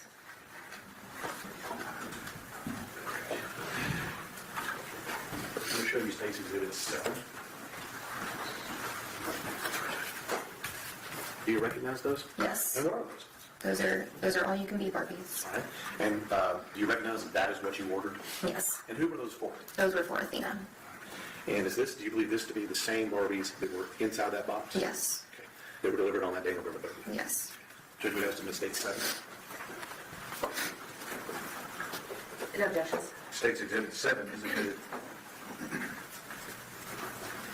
Actually, let me ask you, why'd you order those Barbies? These specific Barbies, I mean, because it came with so many of them, should get, 6 Barbies all at once. Okay. And what was the name on those Barbies? They were career Barbies. Who were those for? They were for Athena, For just a present or for some other occasion? for a Christmas present. For Christmas. And that's what was delivered to you on that day? Yes. Now,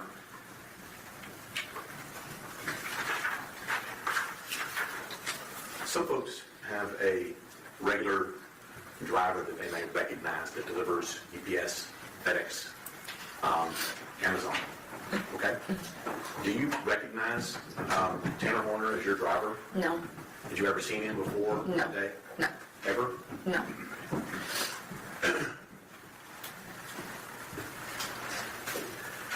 Now, Athena went missing on a Wednesday. What day was it of the week when they found her? It was Friday. And at some point, I'm assuming you were informed that she was deceased. Is that right? Yes. Who informed you? I believe it was the sheriff. It's a blur. You remember where you were? At the Cottondale Church. Who were you with when you found out she was deceased? I was with Jacob and Maitland. So, Jacob, your husband, Yes. and I didn't ask you, is that Athena's mom? Yes. Okay, Maitland? Yes. And y'all were there in the church together? Yes. Let me ask you a little bit about Athena on that particular day. You had seen her for an hour or so before she went missing, right? Yes. Okay. At any point in time, did she have any injuries on her whatsoever? No. Did she have any bruises on her face? No. Did she have any bruises you were aware of on her body? No. Did she have any unusual markings, scratches, or anything else on her body? No. So the last time you saw her, would that be what she looked like in the picture we showed you earlier? Yes.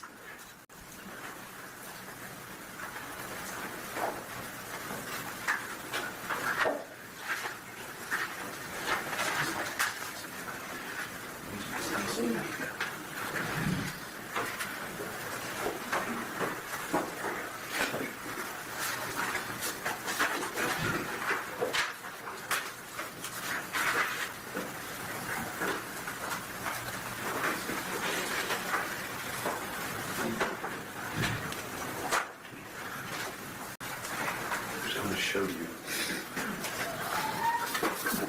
State's Exhibit 12. You recognize the child in that picture? Yes. Okay. And who is that child in this picture? That's Athena. Does she look the same as she did when you last saw her November 30th? Yes. Okay. Let me show you State's Exhibit 11. Do you recognize, let me ask you first, do you recognize the background and the location where that's taken? Yes. And where is that? That's on the property 268. Okay. Is that where we also see Exhibit 10, the Yeah. driveway? Yes. Okay. Would that be where the police cars were parked? Yes. Okay. And do you recognize that as being your driveway? Yes. Okay. And do you recognize the person that's in that picture? Yes. Okay. Now, will you agree with me that picture is a little fuzzy? Yes. Who's the person in that picture? That's Athena. Now, how do you know that that's Athena? Because I know my child. That's her hair, and it's just, little stick girl right there with her long legs. All right. Could you estimate States 11 and 12? No objections. States Exhibits 11 and 12 are admitted. I see 11.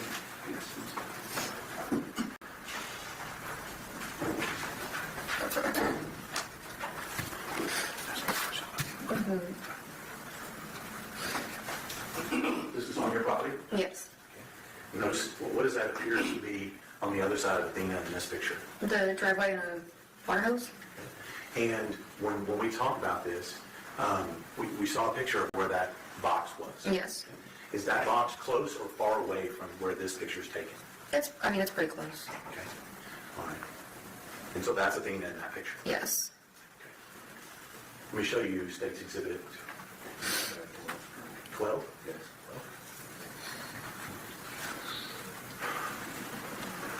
This is what she testified before. That's Athena in that picture. Yes. Do you recognize what pants she's wearing? She's wearing the pants that I described. Hold up that other picture. Let me ask you a question about it, would you? Do you have the other picture? This one? No, the pants. The pants? Yes. There it is. State's Exhibit number 6. Do those look like the same pants or similar pants to what she's wearing? Yes. And is this what she looked like the last time? Yes. Now, let me just ask you, would she have had any reason to be inside of what appears to be a van or truck at that time? No. Objection, Your Honor, speculation. Oh, really? Would she have had any reason to be in a truck with that individual that's depicted in that picture? No. Okay. Did you give her permission to be in that truck? No. Did you give her permission to be taking a ride with that individual in that picture? No.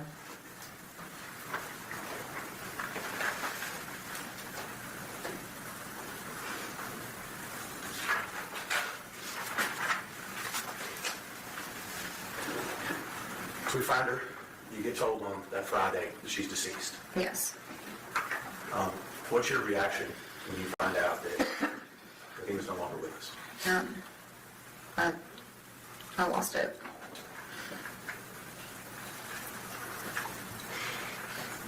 I just don't know how you're going to react to something like that.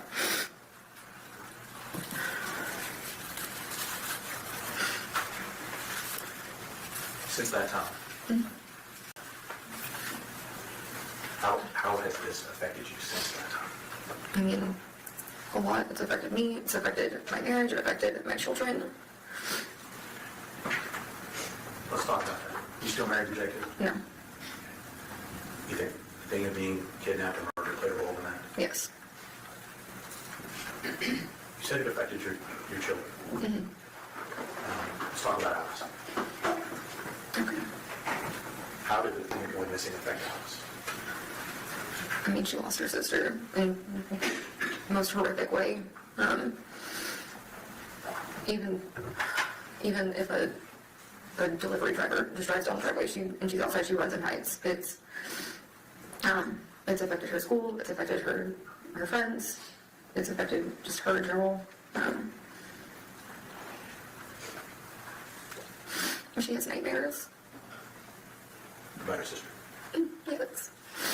How old's Alice now? She's 14. It's still affecting her. Yes.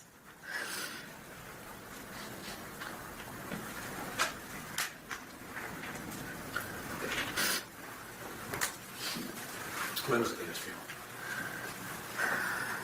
December 6th. 8th. That whole time frame is... I've tried to just not think about anything like that. You can think about it. I try not to. Let's talk about you. How's this affected you as a person? I'm not the same. I don't trust anybody. You can't... You're just not okay after something like that. Even my 5-year-old says stuff. Still scared? Yes. That's what you're...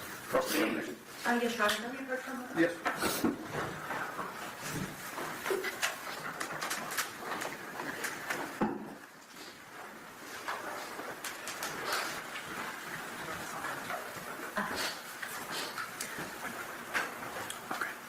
I was gonna say, I have some exhibits that we had a printing snafu, and all I have are black and whites.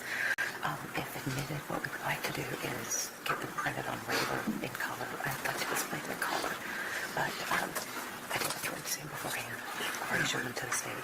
So state objects to So you're going to admit them in black and white, and then you want to display them in color because they appear on the computer in color. Correct, and then we would like to swap out the black and white for the color because we're getting them reprinted.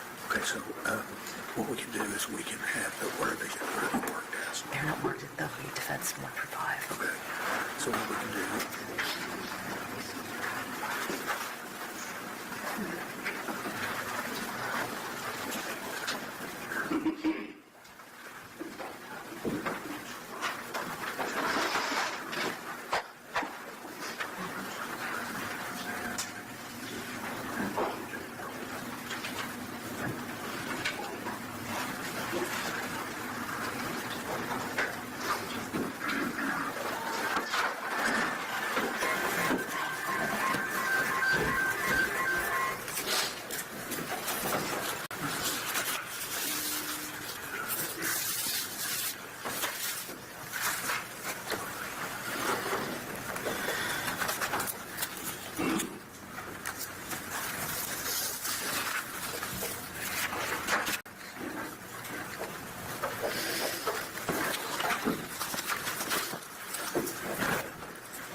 Yes, ma'am.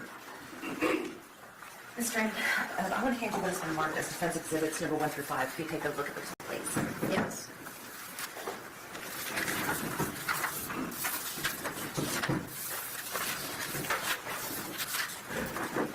And do you recognize recognize defense exhibits number 1 through 5? Yes. And what do you recognize them to be? The property? And this is the property that you were living on at the time of Athena's disappearance? Yes. Defense offers defense exhibits 1 through 5? Have you shown them to the Yes. state? I will show them again.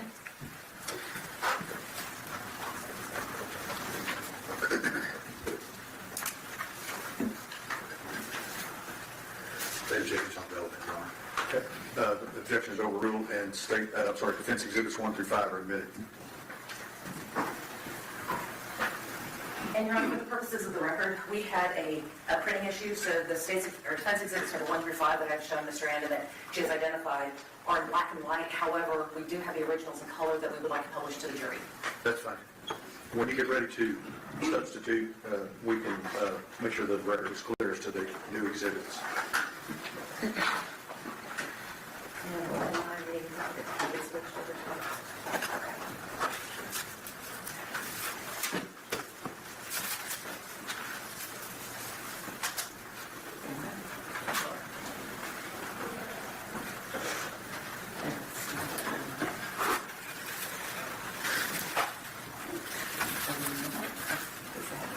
I'm sorry, Your Honor, I'm having technical difficulties. Take your time.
Mr. Goble, I think the power cord may have come loose just to be on the safe side.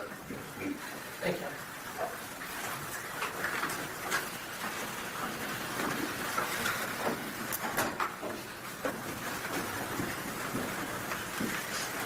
Ms. Strand, what do you recognize defense exhibit 1 to be?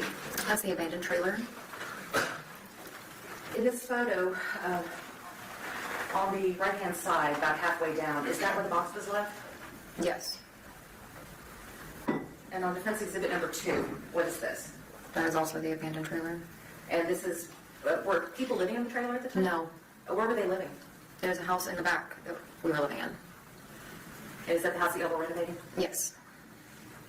Defense exhibit number 3, what is that? The dog pen in the pool, Okay. And this is still on the property? still the same property. Defense exhibit number 4, what do you recognize this to be? Still the property, it's the outdoor shower. Was there running water in the house? Yes. Were there, why not a shower? Well, we were in transition, trying to get it just finished and ready, and that's, And lastly, defense exhibit number 5, what do you recognize this to be? that's the girls' room. Can you see the girls' room from the main house? Yes. And can you see the girls' room from the kitchen where you were preparing dinner? If you peek through the window, yes. From the kitchen where you were preparing dinner, would you have been able to see the delivery truck drive up? No. On that date, or let me back up, these photos are an accurate representation of your property on that day? Yes. I have nothing further, Your Honor. Redirect. That's right, Your Honor. May this witness be excused subject to any potential recall? Yes, Your Honor. Yes, Your Honor. Thank you, ma'am. You may step down. Would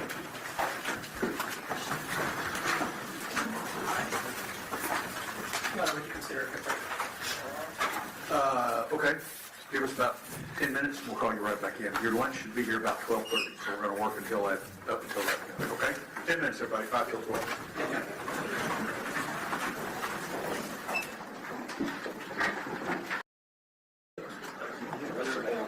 Everyone may be seated. Yeah.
him on board in front of the jury since the jury was out.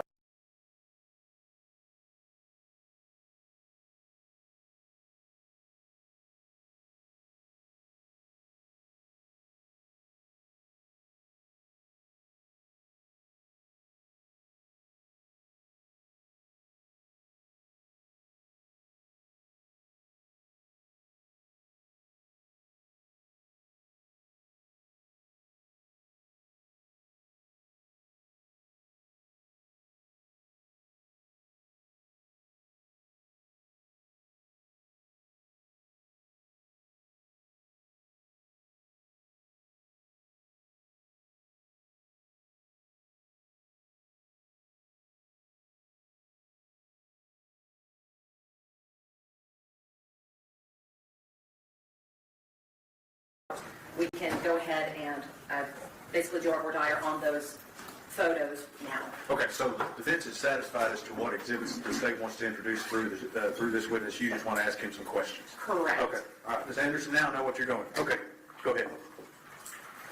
I will need the exhibits from the state. Here's all of this. I think they're only addressing the first set.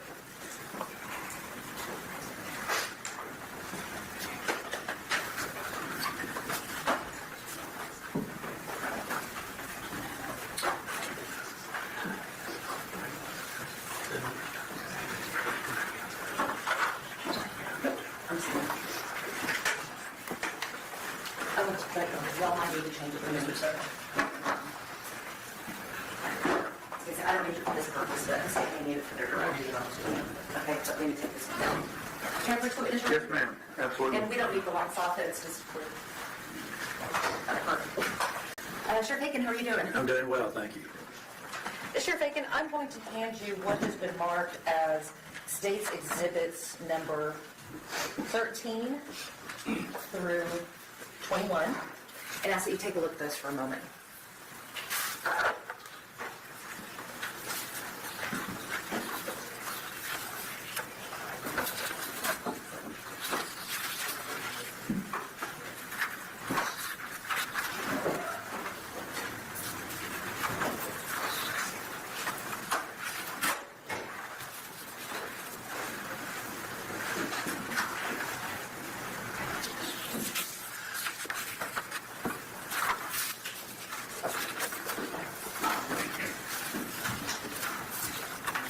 Yes, ma'am. Thank you.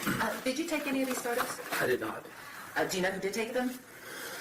I think some of those may have come from a video. Did you take that video? No, I did not. Do you know who did take that video? I do. And who took that video? The defendant. The defendant took the video? That's what I'm thinking. It was in the vehicle that he was driving. So this came from the camera that was on the truck? Yes. Okay, so you're not saying that Tanner Horn took the video Well, himself? he was driving the vehicle that had the camera. Did you prepare these documents? I did not. Did you take the still shots? I did not. Other than looking at these photos, do you have any knowledge about their origins, creation, anything like that? Well, all the images, I remember those days and those times and the things that are going on there. So that's the way it was that day. Were you in the truck? I was not in the truck. So these are not based upon your perceptions, are they? They're based upon what was filmed by someone else? Well, it's my perception as well because I was there. And so I do see exactly what was going on that day. So I recognize the accuracy of those images. Okay, so who is that in State's? Oh, my goodness, I can't tell who that is. I think I know. That may be one of my deputies. Maybe one of them? Maybe, but it's really kind of foggy or fuzzy there. I can't tell, but that's our marked unit there. And we had these hoodeds there as well. What So I time date remember. is this taken? Sure, I think probably it's on the day of December 1st, I would think. On State's Exhibit number 20, what time of day was that taken? Well, it's probably about the same time. Same time looking at the clouds and the light, probably about the same time. State's Exhibit number 18? Yes, Can you ma'am. identify anybody in that? I recognize the vehicles, and we had so many people there helping.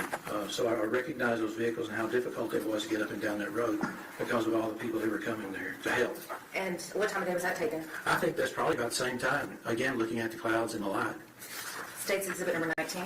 Do you recognize anybody in that? And can you identify the people? Well, there is an entrance there to Athena's house, and those are some volunteers who had come to help. And I really can't tell at that distance exactly who they are, but they're people who came to help. And you didn't take this picture either? No, ma'am. And what time of day would this occur? It's going to be about the same time as that one. But you don't know for sure, do you? You're just guessing? No, I'm not really guessing. I think that's based on some knowledge there. That's probably about the same time. And you It's said, coming from a moving truck. so you said probably at the same time, but before you said you didn't know what time that was. Well, I don't, but I know it's about the same time of day. Okay. Whose car is that in State's Exhibit number 16? Well, that's one of my deputies' Do you know which cars. deputy? No, One at a time, everybody, one at a time. I don't. Okay. And State's Exhibit number 16, whose vehicles are those? Those are the vehicles of the people who came to help us. And what time of day was this one taken? Again, it's about the same time. Again, I would say mid-morning probably on the 1st Okay. of December. State's Exhibit number 15, Yes, which ma'am. property is that? Obviously, it's a T.R. Murphy ranch, and I know that's out on 2123. It's not too far from the entrance that goes on 3573, where the Athena's house was. So this is on the farm to market road. Do you know who owns that property? I do not know. State's Exhibit number 14. Again, you didn't take that photo? No, ma'am, I didn't. And you didn't prepare that photo? No, ma'am. That photo was taken from a vehicle and the video on the vehicle, right? That's correct. Okay, and you did not have access to that video, did you? No, I've just seen the video. And you weren't on the truck when the video was taken? No. Okay. Whose vehicles are those? Well, again, that's that same deputy's vehicle that's parked there that you showed me just a minute ago, and these are probably some of the same people who came to help us that day. And lastly, State's Exhibit number 13. Whose vehicles are those? Those are more good citizens of Wise County who came to help us find Athena. And again, you didn't take this photo either? No, ma'am. You didn't prepare the document or the exhibit? No, ma'am. Who prepared State's Exhibits number 13 through 21 for you? I don't know. So you don't know whose hands they went through? No, I just remember that's accurate. That's the way it was that day. Okay. I'll pass it to Ms. Sherman. Any questions? Jared, do you recognize each and every one of those, about the scene in each and every one of those? Yes, sir. And do you recognize it as the scene as it occurred on December 1st during the search for Athena? Yes, sir. And whether or not you took the picture, do you recognize the road going in? I do. Do you recognize the location of Athena's home and entrance on that? Yes, sir, I do. Do you recognize the entrance to 3573? Yes, sir. And how did you come to be have that knowledge? Because I've seen the video from the truck. And during that time, were you a depiction of the scene as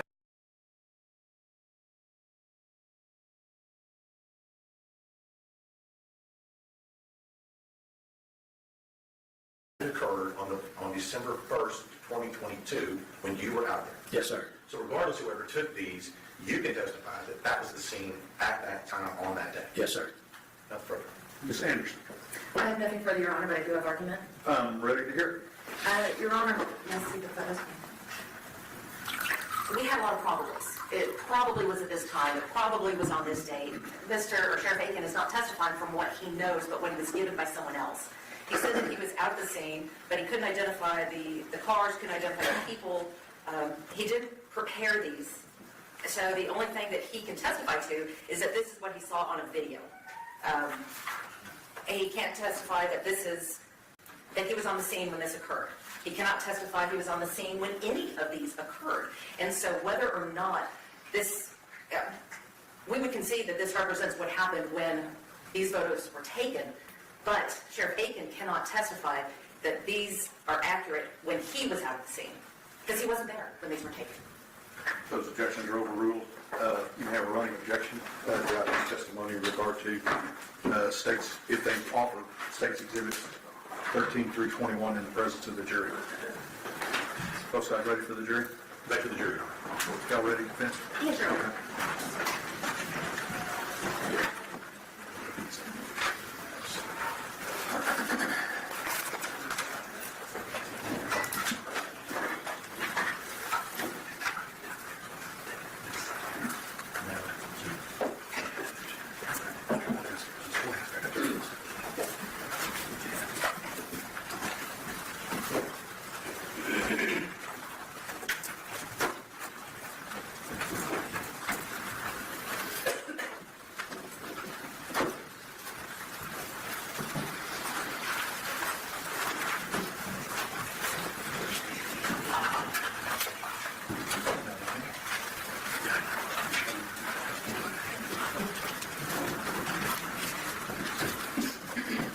Everyone may be seated.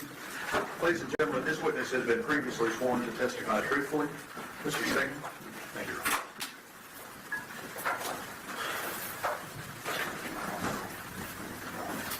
Sir, would you state your name for the jury, please? Blaine Aiken. And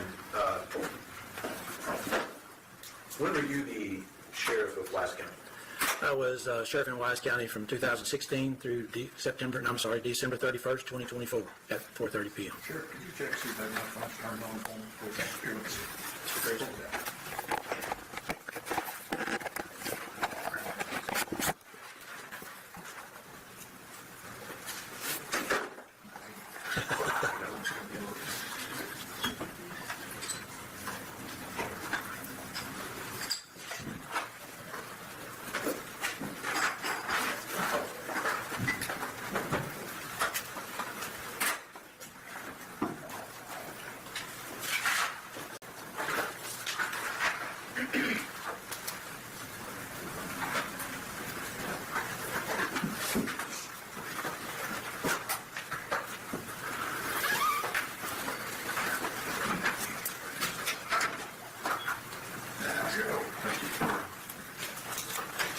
Everybody's had problems.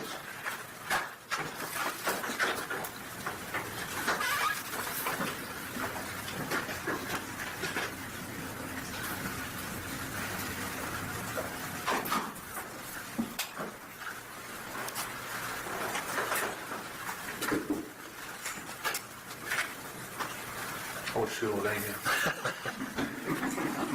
Then you should be good with the engineering aspect. I was not an engineer.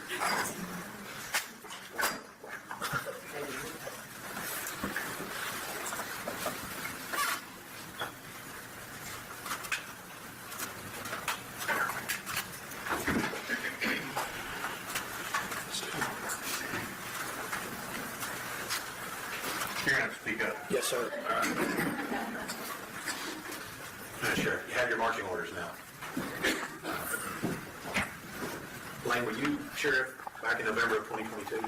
Yes, sir, I was. So you refer to these questions, I'm going to refer to you, Sheriff. You okay with that? Yes, sir.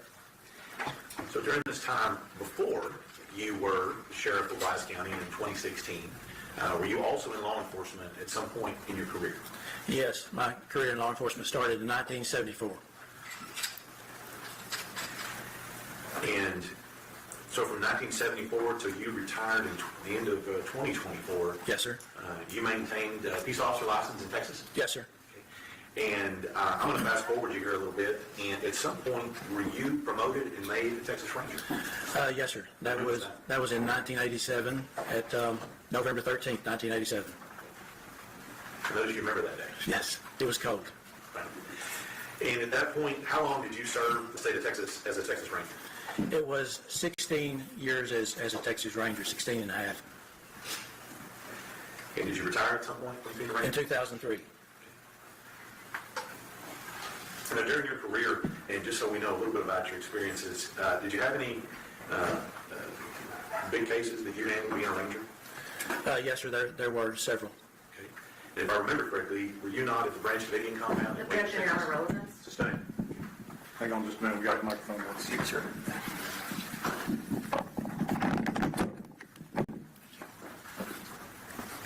Good. Yes. And during your time as a Ranger, did you ever have a chance to have any training experience in missing persons? Yes, sir, we did. And so when you started being sheriff in 2016, did you go directly from being a Ranger to being a sheriff? I noticed there's a little gap in the middle. What were you doing in that gap? Well, there was a part of my career that I was an enforcement captain for the sheriff's office, but I also worked for AT&T for 10 years on and off. But during that time, I was also a reserve for the Rangers as well as for the sheriff's office. So you got back to being a sheriff back in 2016. Yes, sir. All right, and let's just talk just a little small amount about missing persons. In your time as a sheriff in Wise County, did you ever have a chance to be a part of any investigations where a child had gone missing? Yes, sir. We've done that several times, and even so when I was a highway patrolman and as a Texas Ranger. And based on your training experience, what's the most likely scenario when a child is gone missing for a short amount of time? No, that child's going to be at home, close to home, under the house, under a bed, just any number of things. It's always, most always, it was some good news that we find that child. All right. And did that happen from time to time in Wise County as well? Yes. And then, if the child is not found soon, in a short amount of time, what's the most likely result we have? Well, anytime we have a situation where a child is missing, we spend a lot of time right there with the family looking, and we've got a lot of folks who come and help, especially with now that we have an internet that can bring people together to look for these folks. So usually, we spend a lot of time with the parents and the family, but as time goes on, you realize, because it starts out, you're doing the search. The search is right here. Everybody's focused on searching. But then as time goes on, we're not finding that child, especially if it's cold outside, any other difficulties there are. So the investigation starts right here, down here. And as time goes on, that investigation increases, because you know that we've got a problem, because this child is lost or is missing. And it's the worst thing that you would think might happen, but that someone has taken that child. So I'm going to take you back to November of 2022. When did you first hear the name Athena Strand? That was probably about 7 o'clock on the night of November 30th. All right. And as sheriff of Wise County, is that where Athena went missing in the Cottondale Paradise area, is that covered by the sheriff's office at that time? Yes, sir. And we have other places in the county, cities and other things that would be covered by police departments, but this was covered by the sheriff's office. Yes, it's a rural part of Wise County. And so at 7 p.m., you hear about Athena Strand. What does the sheriff do as an initial response at this time?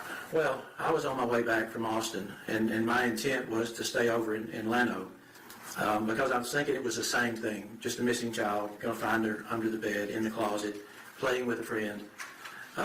So I kept contact with not DPS, but the sheriff's office dispatch. And when I found out that she hadn't been found within a 2-hour span, then I drove from Llano back to Wise County. And during the entirety of this investigation, were you pretty much on scene during all of this investigation? Yes, sir. And I want to give the jury a big check, man. Yes, sir.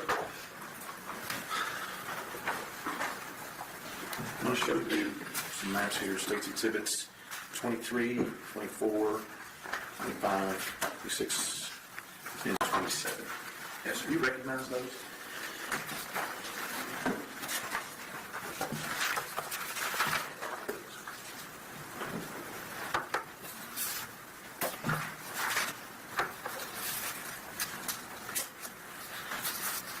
Yes, sir, I do.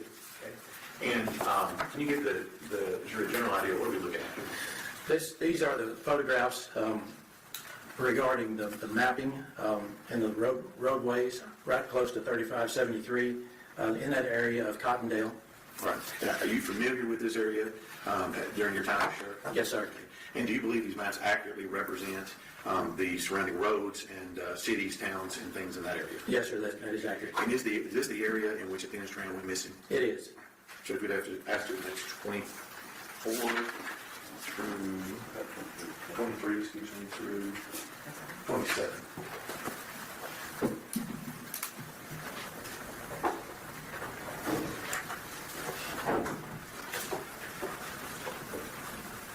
Any objection? States exhibits 23 through 27. Sheriff, I'm not going to get too deep into this. We've got a little information already. Let me show you 23. Yes, sir. And can you just give us an idea, and from where we are right here today in the courthouse, where Cottondale Paradise is in reference to where we are in Tarrant County? Well, it's northwest of here, probably by road. I would think it's about 30, 35 miles from here to there. In this area that we're talking about, Cottondale Paradise, is that urban or rural? That's rural. Okay. So would I be right to assume it's post oaks and mesquites? Yes, and cedar. Cedar. Okay. Now, on this particular location here, as we go between the towns of Cottondale and Paradise, what's the primary road that one would use to go between Cottondale and Paradise? 2123. Okay. And is that a farm to market or a county road? It's a farm to market. Okay. And let me show you.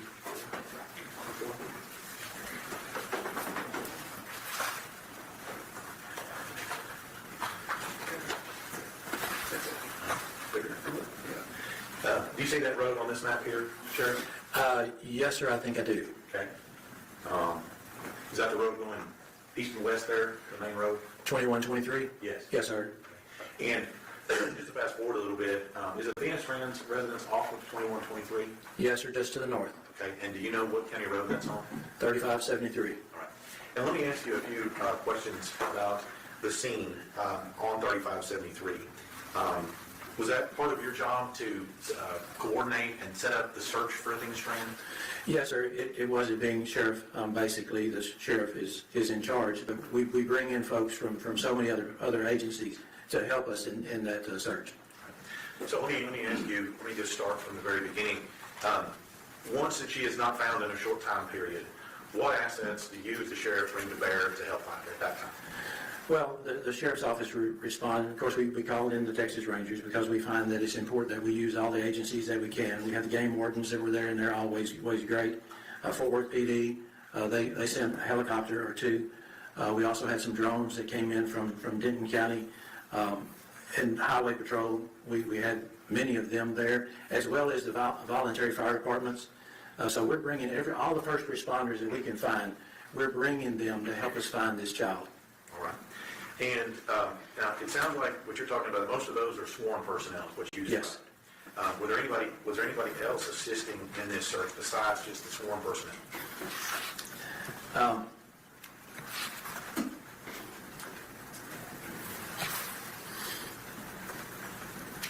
I'll never forget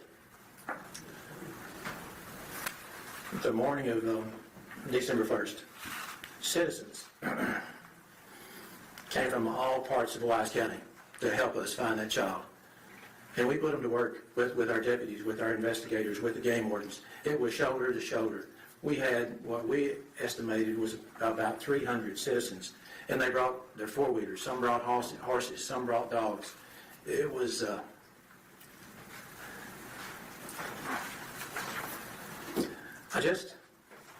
I appreciate the fact that so many people came out there to help us that day. So we have all these people out. We have a mixture of sworn personnel, we have a mixture of citizens out helping. Yes, sir. And were you on that scene frequently? Yes. And on that particular scene, where was kind of the gathering area for that on that scene? At first, it was right at the gate for Athena's house where she was living. But as time went on, we moved it over to Cottondale to the firehouse, there, the volunteer firefighter. Let's stay focused on 3573 here for a minute. Okay. Are you familiar with what the scene looked like at that time? Yes, sir. Are you familiar with where you had your own sheriff's assets placed at that time? Yes, sir. And then up and down the road, are you familiar with what it looked like on that December 1st that you just talked about? Yes.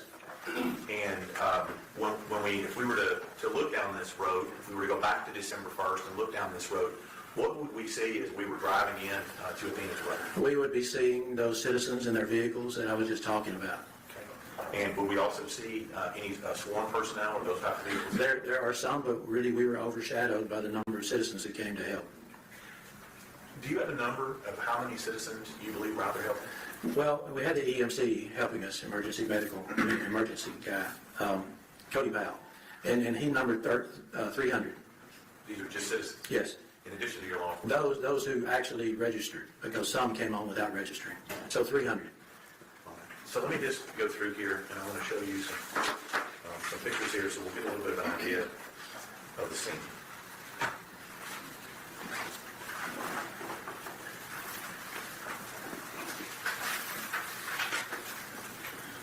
I'm going to show you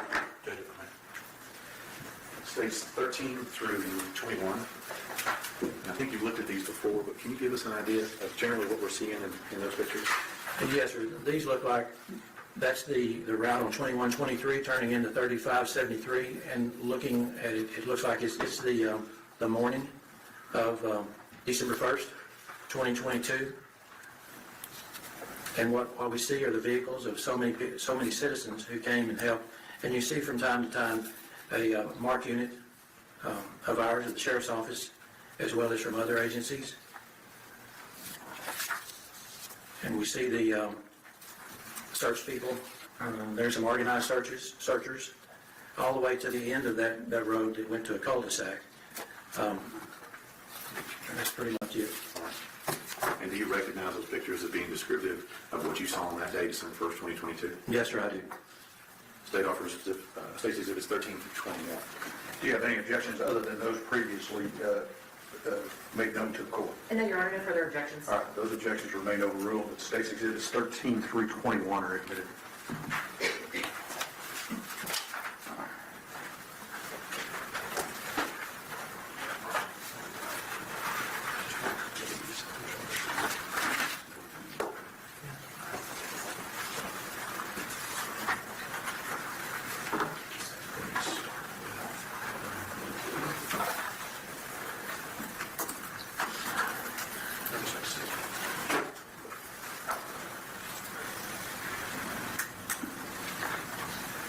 Sheriff, I'm just going to, you said there were some things about marked units. Yes. Is that what we see here in State 17? Yes, that's the unit of one of our Wise County deputies.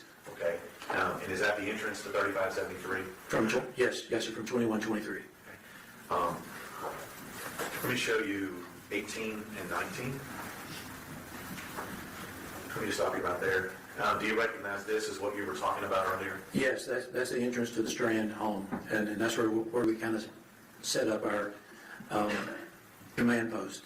And is that what you were describing to me as the people out there helping? Yes. And are these the vehicles that you're talking about here as well? Yes, sir, they are.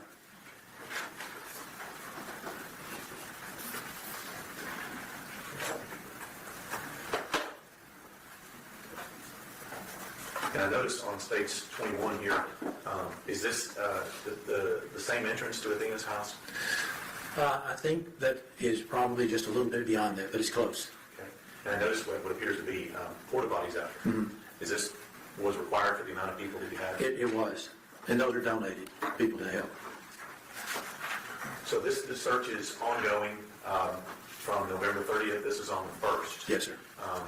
When does the search end? It never ended. Well, let me ask you. At some point, were we able to locate Athena Strand's body? We were, yes, sir.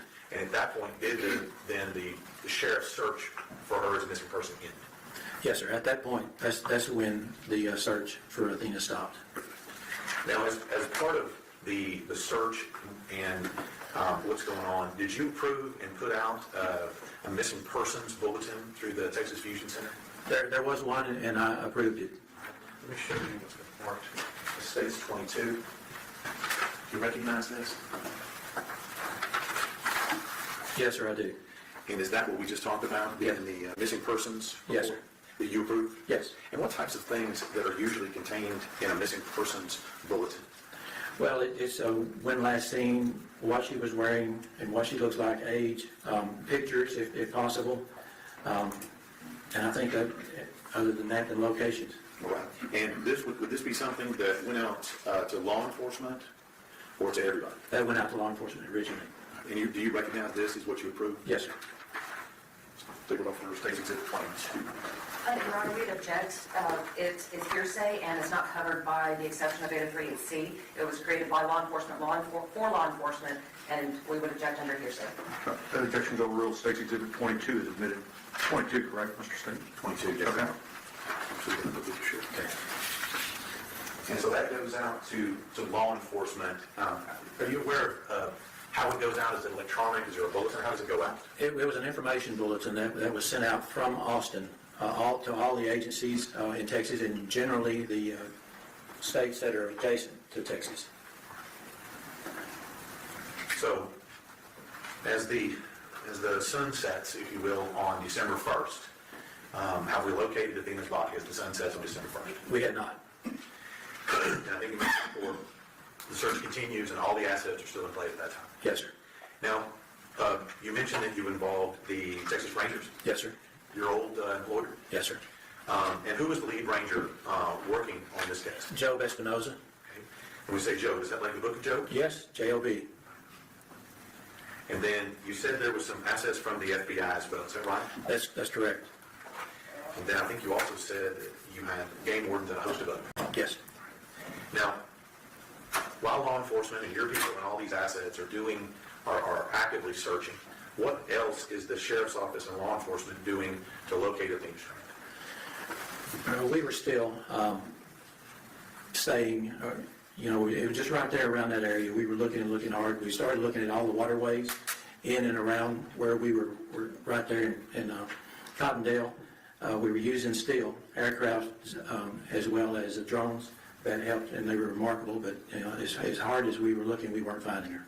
All right. And at this point, are y'all investigating and looking into the thought that this may have been some form of abduction and not a missing child? Well, at that point, it seems like it had come down to searching. We're still searching, but we don't have as many people focused on that as we do have people focusing on the investigation. So it's about half and half. And as time goes on, the investigation scale goes higher. Right, so at some point, it transitions to a criminal investigation versus a missing person. Yes, sir. And at that point in time, who was working the criminal leads in the criminal investigation at that time while the rest of the assets were searched?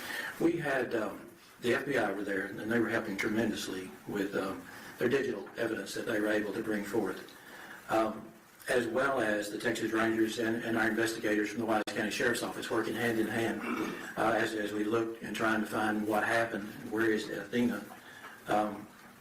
So we got to the point that we just slowed down the investigation, not the investigation, but the search, and we just really moved up on the investigation. And what kinds of things are you looking for when you're now transitioning this for potentially a missing person to some form of criminal investigation? Well, an investigation, it takes a while, but we had some information that came in, and it gave us a different direction. And I'll give the credit for the Rangers who recognized that there was a package that was delivered, and that we should be aware that driver pulled in there about the same time that she went missing. All right. And so that's what we call a different kind of lead, if you will. Yes. And who was primarily working that lead of that investigation? That would have been a couple of my investigators, as well as Job, and also the FBI people were involved in that as well. So let's move to, like I said, the sun is set on December 1st. Mm-hmm. The sun rises on December 2nd. And you mentioned that we located a package that was delivered. Yes. And that the Ranger and FBI are working on that. Yes. So when the sun rises, what is the Sheriff's Office still doing now? We're on day 3 of the search. The investigation is picking up and moving more quickly, trying to find as much information as we can. We set up a new command post at the firefight, the FD, right there in Cottondale.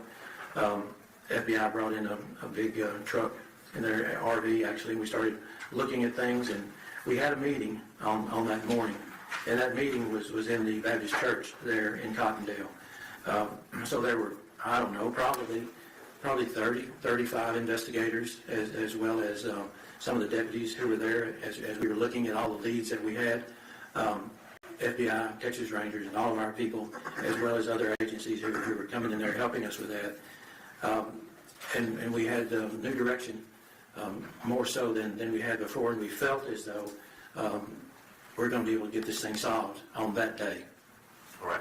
So let me ask you, who was able to locate Tanner Horner as the operator of the FedEx vehicle that day? I know that Job, Ranger Espinosa, I know that he was... Your Honor, I'll object to anything that Ranger Espinosa said. You do not testify to anything that anybody told you, Sheriff, but you may testify as to who was there. Yes, so it was the FBI and the Texas Rangers, as well as some of our investigations, tracked that down and found out who that driver was. Objection, Your Honor. Again, this is hearsay. Overruled. So once you track down the driver, and that driver being Tanner Horner, to your knowledge, what goes on once they locate him as the driver? That, I really think that I probably need to leave that to Joe, because I know it was falling in place quickly. And we were back we had another press conference at the Sheriff's Office when all of that fell in place. And I learned of it after the press conference. So for things that involve that lead, that FedEx driver lead, Tanner Horner, that was Joe, the FBI, and your investigator. Yes, sir. And we'll talk to them. All right. So at some point, When did you first learn that Athena's body had been located? We knew that he had been taken into custody, and we knew that they were moving to try to locate Athena.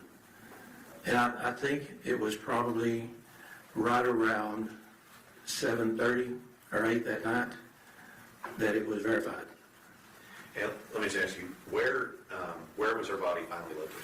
In the Trinity River, Bobo Crossing, it's right off of FM 51 back to the east, probably about 400 yards off of a farm to market road on a county road, underneath, well, next to the bridge there. About how far from what you referenced in these pictures here that we admitted, is it from Athena's house where she was abducted to Bobo Crossing where she was killed? When you look at it just as a crow flies, it's about 6 miles, but in driving it, I think it's somewhere around 12 or 13 miles. And she was in the Trinity River? Yes, sir. So at this point in time, we've now located her body in the Trinity River. Do we have some form of CSI or body recovery team going on at that time? Yes, we did. We had CSI from the sheriff's office as well as the FBI working hand in hand. So let's fast forward a little bit. That group gets her body recovered from the water. What is the role of the sheriff and the sheriff's office going forward once we've recovered her body? My main focus at that time, we were all at the Cottondale Baptist Church, and we had the media. They were just around everywhere, and they were shouting at me from across the parking lots, and we weren't ready to talk to because our focus was the family. All right. And I'm assuming at some point when you say the family, were you the one who notified the family? Yes, sir, I was. And that was on Friday afternoon, is that right, Sheriff? It was Friday evening, I think, more so. And, I mean, for those of us who've not done that, what does a sheriff tell a family? So we felt like we knew where she was, but we weren't sure. And so we got the family into that church, and there was a room off to the side away from the assembly hall. And so I went in with them and told them that it's not looking good, we're not sure. So I asked them to give me about 30 minutes, and I would come back.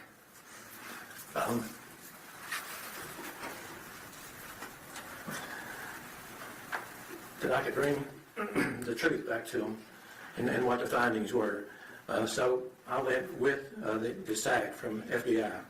I went down to Bobo Crossing and that bridge, and we both went down to the river, and that allowed me the opportunity to tell them exactly what was true.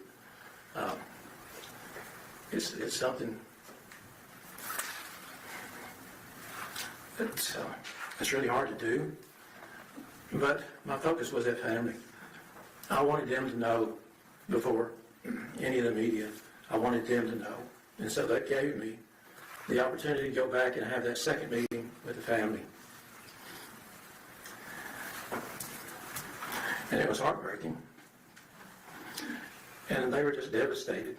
I don't know, there were probably 8 or 10 members of the family in there, and it was a Sunday school classroom. And I wish I could have done something to make it better, because we were hoping, right to the last minute, we were hoping that she was alive and well. But what the information I brought back was not what they wanted to hear. We're going to stop right now so that we can take care of the jury. We'll start back up at 1:45. Everybody, 1:45. Thank you.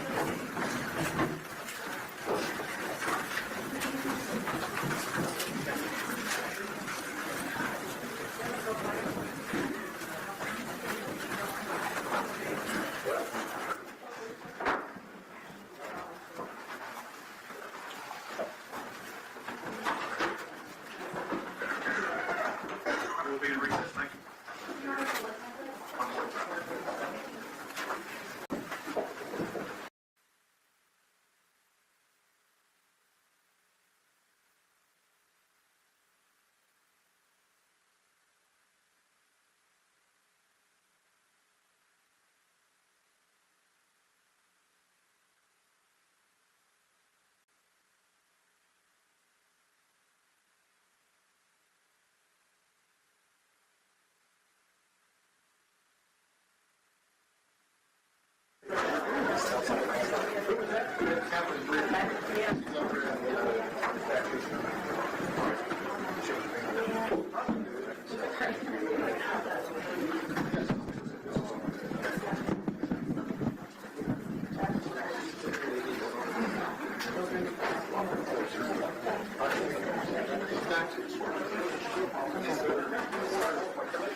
So, I want this statement, because he's sitting down at the desk the whole time. I can't really get it, so I'm trying to sit. So, yeah, I was trying to get one earlier, and I think that's when you can start. But, okay, yeah, so if I see it, I'm avoiding it.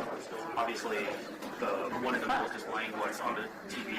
So sometimes that's kind of the only one that gets it, but I'm avoiding it at all. All right, so nice happy. All right, if you have any issues, let me know. I'm Martin. Oh, set. That's good to meet you, man. Do you see Karen? Okay. Thanks, Kyle.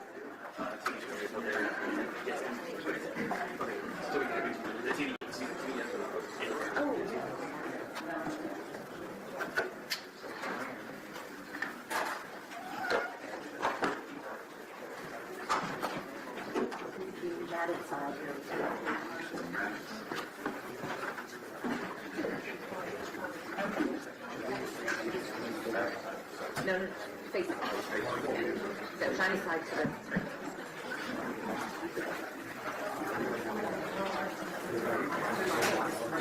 Yeah. I think we're good. We're good. You ready? I can appreciate that one. I just wanted to look at Got you. Okay. All right. Are both sides ready for the jury? Yes, sir. Okay. All right. Let's go.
Everyone may be seated. Good afternoon. We are ready to proceed. State may proceed. Thank you, Your Honor. Pass the witness. Oh, pass the witness. Ms. Anderson. No questions? May Sheriff Aiken be excused. Yes, sir. Any objection from the state? None from the state, Your Honor. Thank you, Sheriff. Who do you have next? State calls Patrick McGuire. Patrick McGuire.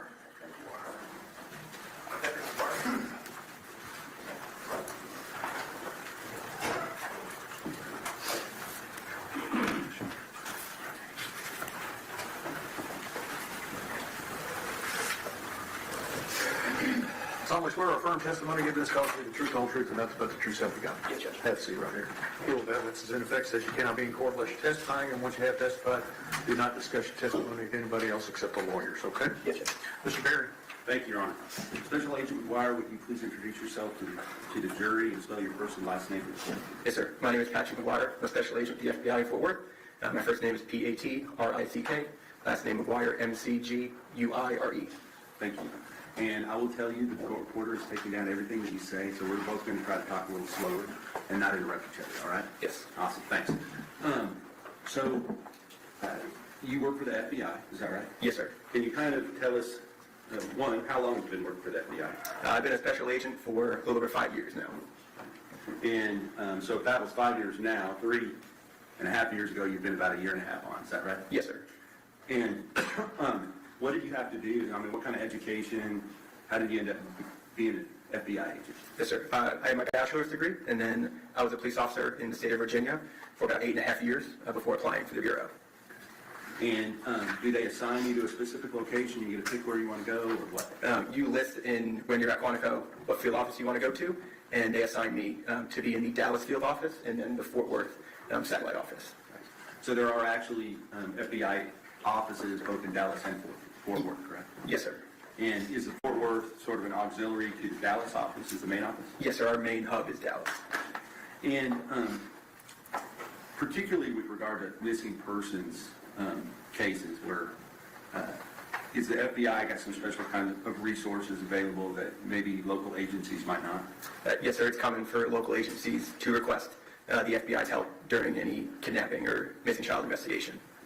And did you become aware of a missing child investigation that was going on in Wise County back on, beginning on November 30th and through December 1st, December 2nd of 2022?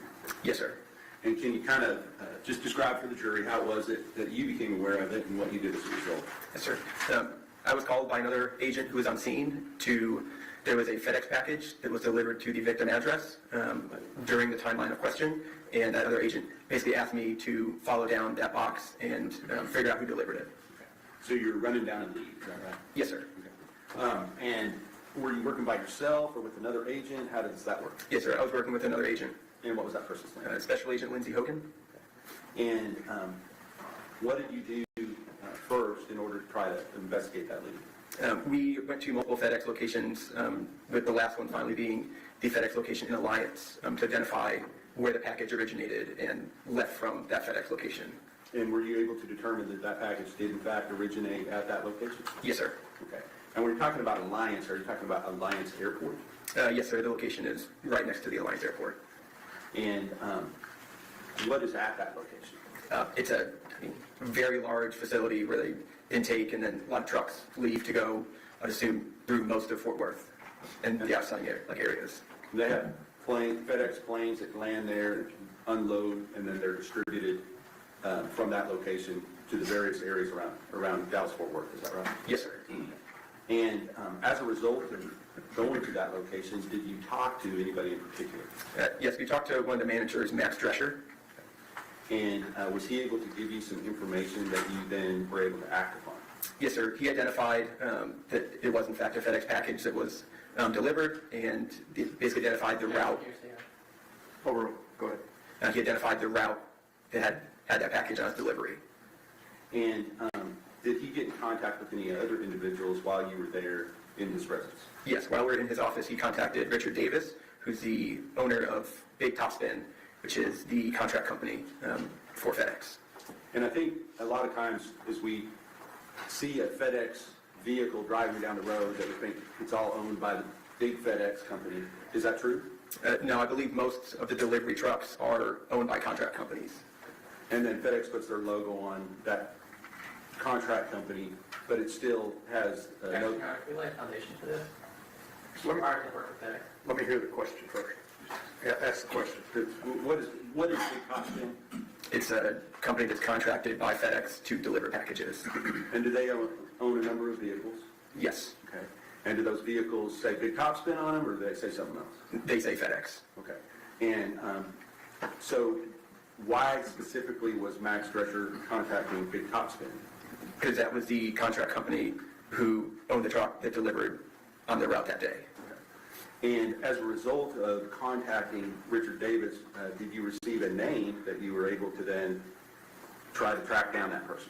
Yes, the driver was identified as Mr. Tanner Horner. Okay. And did you later actually meet that person face to face? Yes, sir. And when did this take place? What date was it? This occurred on December 1st. Okay, so if the disappearance happened on November 30th, this would be the next day. Is that right? Yes, sir. Okay. And about what time of day was it that you made your way finally to the Alliance location for FedEx? Probably later in the morning. And while you were there, did Mr. Davis get in contact with that driver to get you some more information about the particular vehicle? Yes. Okay. And did Mr. Drescher make contact with that driver while you were there and where you could hear both?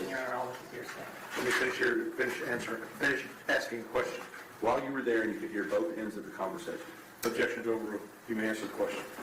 Yes, sir. While we were in Mr. Drescher's office, he contacted via phone Mr. Horner on speakerphone with myself and Agent Hogan sitting in the room to be able to hear it. And was Mr. Horner asked by Mr. Drescher about the specific delivery to the address where the disappearance had occurred? Yes, sir. And what was his response at that time to that inquiry? He advised he did not recall that address or that delivery specifically. And so then as a result of that, what were your next steps? We then went out to Wise County in Paradise to locate Mr. Horner in person and interview him. And did you go directly there, or did you go to the command post where the search for the missing person was taking place? I believe we went directly there. Okay. And so how was it that you knew where to go? We obtained the FedEx delivery sheet to know each delivery and each address.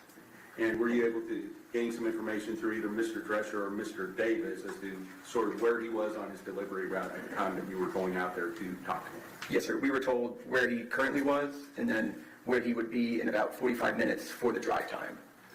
And so what did you do with that information? We went to where we believed that he would be, and we located him at a delivery location. Okay. And when you went to that location, did you have to wait for him? Was he already there? I believe he was already there. Okay. And so once you saw that the FedEx vehicle was there, did you approach the person? Yes. And do you see the person that you approached at that time here in the courtroom today? Yes, sir. Could you identify where he's sitting in the courtroom and maybe describe what he is wearing? So it's a gentleman at the end of this table wearing a light bluish gray shirt and gray slacks. Your Honor, that's the record reflected the witnesses identified the defendant. Record will so reflect. Was he wearing a shirt and tie at that time? No, sir. What was he wearing? A FedEx uniform, like a black and purple FedEx logo shirt. And may I approach, Your Honor? Yes, sir. Prior to court today, did you have the opportunity to look at a couple of exhibits? Yes, sir. I'm going to show you, first of all, State's Exhibit number 30. Do you recognize that? Yes, sir. And is that a CD? Yes. And did I play you a copy of that at that time that we looked at it earlier? Yes, sir. Okay. And does that fairly and accurately, well, it's actually a DVD, I apologize, does that have a small, short clip on that DVD showing your initial interaction with Tanner Horner from inside of the FedEx vehicle? Yes, sir. Okay. Now, I know it's hard to hear. We're not going to play it at this time because we're having some issues with the sound system. But if the jury wants to play that later, they can look at it at that time. Okay? Yes, sir. State's Exhibit number 29, is that a screenshot from that same video? Yes, sir. And do you recognize the two people that are depicted in that screenshot? Yes, sir. The person closest to the camera with his back facing the camera is Mr. Horner, and the person in the flannel button-up is myself. And you were able to watch State's Exhibit number 30, which this comes from, correct? Yes, sir. And did it show his face where you can clearly recognize him? Yes, sir. All right, thank you. This time I'll offer into evidence State's Exhibit number 29 and 30.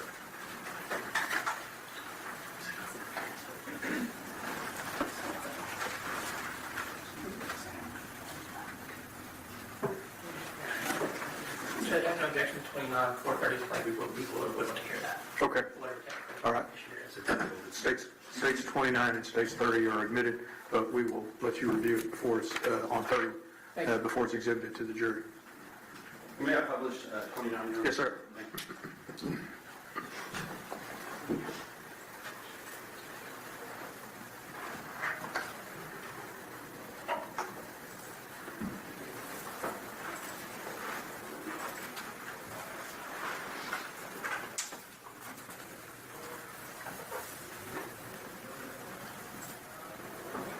And is this the screenshot that's been admitted to State's Exhibit number 29? Yes, sir. Now, let's talk about, you can turn that off, or turn it back on, Mr. King. Let's talk about that conversation. Can you kind of describe for me, didn't take place like within, I guess, earshot of the camera, correct? Correct. Where did you go to talk to him? Just a little farther back, towards the rear of the truck. Okay. And even as you approached him, can you kind of describe how that took place when you first approached him? When we approached him, he was getting out of the vehicle, and we scared him, causing him to drop the package. Okay. And then after you were, did he even know who you were at that point? Not initially when we walked up, no. And did you allow him to finish his deliveries that he was making before you talked to him? Yes, sir. Okay. And all that's on that little video clip that we weren't able to play, correct? Yes, sir. All right, so once you do that, you go out of back towards the back of the truck, you said, is that right? Towards the back of the truck, yes. Okay, so if you wouldn't mind kind of telling me what you were asking him and what his responses were to your inquiries. Yes, sir. We initially asked him, again, about the delivery that was asked by Mr. Drescher on the phone. And he stated that after the address that he's delivering at while we're talking to him is a fairly short distance from the crime scene. And at that time, when we were speaking to him in person, he stated that after he had driven by the crime scene and saw law enforcement, that he remembered that delivery. Okay, so when you first talked to him, or not you didn't talk to him, but Max Drescher talked to him while you were at the office. Yes, sir. His initial story was he did not remember, is that right? Yes, sir. And then he said he drove back through the crime scene, or he drove back down the same road? At the very least, close to it to see the large law enforcement response. And then that made him remember the incident, is that right? Yes, sir. Okay. And did he give you some indication of what he remembered about the incident that took place at this point still less than 24 hours earlier, correct? Yes, sir. He advised us that he recalled the house looking run down and that he was basically initially start thinking that he didn't want to deliver there until he saw what he thought may have been a homeowner leaving in a vehicle and turning left out of the driveway. And did he describe that vehicle for you? Yes, he described the vehicle as an older green Chevy Astro van, and specifically with sunspots on the hood and on the roof, and a piece of the panel, like the lower panel, missing on the driver door close to the front wheel. Now, did you relay that? There's a command post, correct, for this missing child search, is that right? Yes, sir. And that child's name's Athena Strand, correct? Yes, sir. And she was a 7-year-old girl. Yes, sir. And so there's some urgency with regard to trying to find this little girl, correct? Yes, sir. And did you relay this information back to the command post? Yes, sir. After this interview, we immediately went to the command post and relayed that information of that vehicle to the command post for further investigation. Because if that was true, that's somebody you would want to talk to, correct? Yes, sir. And tell me, was there something else that caught your attention, though, as you're talking to Mr. Horner about this, what he remembers? Kind of describe the rest of that conversation and what it was that sort of sparked your interest, attention at that point. Yes, sir. During the majority of the interview, Mr. Horner was very articulate. He answered every question properly. Good back and forth conversation. And then towards the end of the conversation, he got very emotional and almost to the point of crying and stated to us that he couldn't believe something like this would happen and that he had his own child. So he's acting like a concerned citizen, is that right? Yes, sir. Okay. And in fact, so much so that he's like showing some emotion to you, is that right? Yes, sir. Okay. Did you relay that information back as well? I don't recall if we specifically told that, but we definitely kept note of it. Okay. And so, based upon the information that you got from him at that time, was there an extensive search done for some mysterious green van that might have been leading to a potential lead on this missing child? Yes, sir. There was multiple law enforcement hours spent looking into the van on law enforcement databases and doing physical surveillance on the ground, trying to locate this van. And were resources that were dedicated to finding this missing girl, Athena Strand, that were being used running down other legitimate leads, were they diverted to go look for this green van? Yes, sir. Now, with regard to that search for the green van, was any green van ever located that would have been in the area at that point? Not that I know of. Okay. Now, after you had this initial meeting, kind of describe what happened next with you. We went back to the command post. We relayed this information to the command post, and then were later tasked to interview further family members. Okay. And based upon what you already knew, just from, how did you feel about being pulled away from the lead that you were running on at this point to go interview family members? We were a little concerned by it. We were still interested in Mr. Horner. We still had some unfinished questions that we were concerned about. And do you know a person by the name of Joe Espinoza? Yes, sir. And who is he? He's a Texas Ranger assigned to this case. And did you relay to him the information about this first meeting? I don't believe directly. We told it to the command post. Okay, the command post, but the information's running through him at the command post. Correct. Okay. So with regard to that, further investigating Mr. Horner, were you able to get back to that at some point later in the day? That next morning, we began further investigating it. Wasn't there a second meeting that took place on December 1st? Yes, sir. Before we spoke to family. Okay, understood. Okay, so we're not there yet. So you didn't speak to family in between the two meetings, is that right? Correct. All right, so let's just go from the point of the end of the first meeting, what we're looking at here, and kind of describe what steps you next took leading up to a second meeting. We further asked Max Drescher from FedEx for more information about his deliveries on the date question, and we were given basically multiple deliveries during the time frame that we were concerned about, that we wanted to ask Mr. Horner about more. And were you able to actually get FedEx to, I believe there was some type of a grand jury? Let me hear the question. I'll start again. Okay. With regard to what you did with regard to FedEx, since you were already in contact with them, did you then later issue a subpoena for the information that was used to ultimately run down this leak? Yes, sir. Okay. So that was on a later date. But with regard to this day, were there further steps taken by FedEx and Big Top Spin to try to potentially gain more illumination as to what was going on in that van? Yes, sir. And can you describe that, please? We got further delivery information on his route during the evening of the 30th. Okay. And based upon that information, did you have some concerns that you wanted to clear up with Mr. Horner? Yes, sir. There was about a 45-minute time period that should have been a drive time of approximately 11 to 12 minutes. So it gave us basically a half an hour of a question that we wanted to ask Mr. Horner further about. And did you try to set up another meeting? Yes, sir. We called Mr. Horner on the phone. Okay. And may I approach? Yes, sir. And actually, at some point during that conversation, did you get cut off in that conversation? Yes, sir. At some point, the call dropped.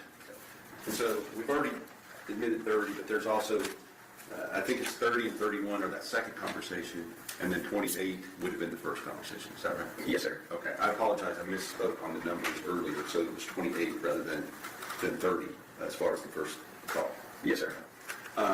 So with regard to states 30 and 31, states 30 the beginning of that phone call, before it got cut off, it states 31 when Mr. Horner called you back. Yes, sir. Okay.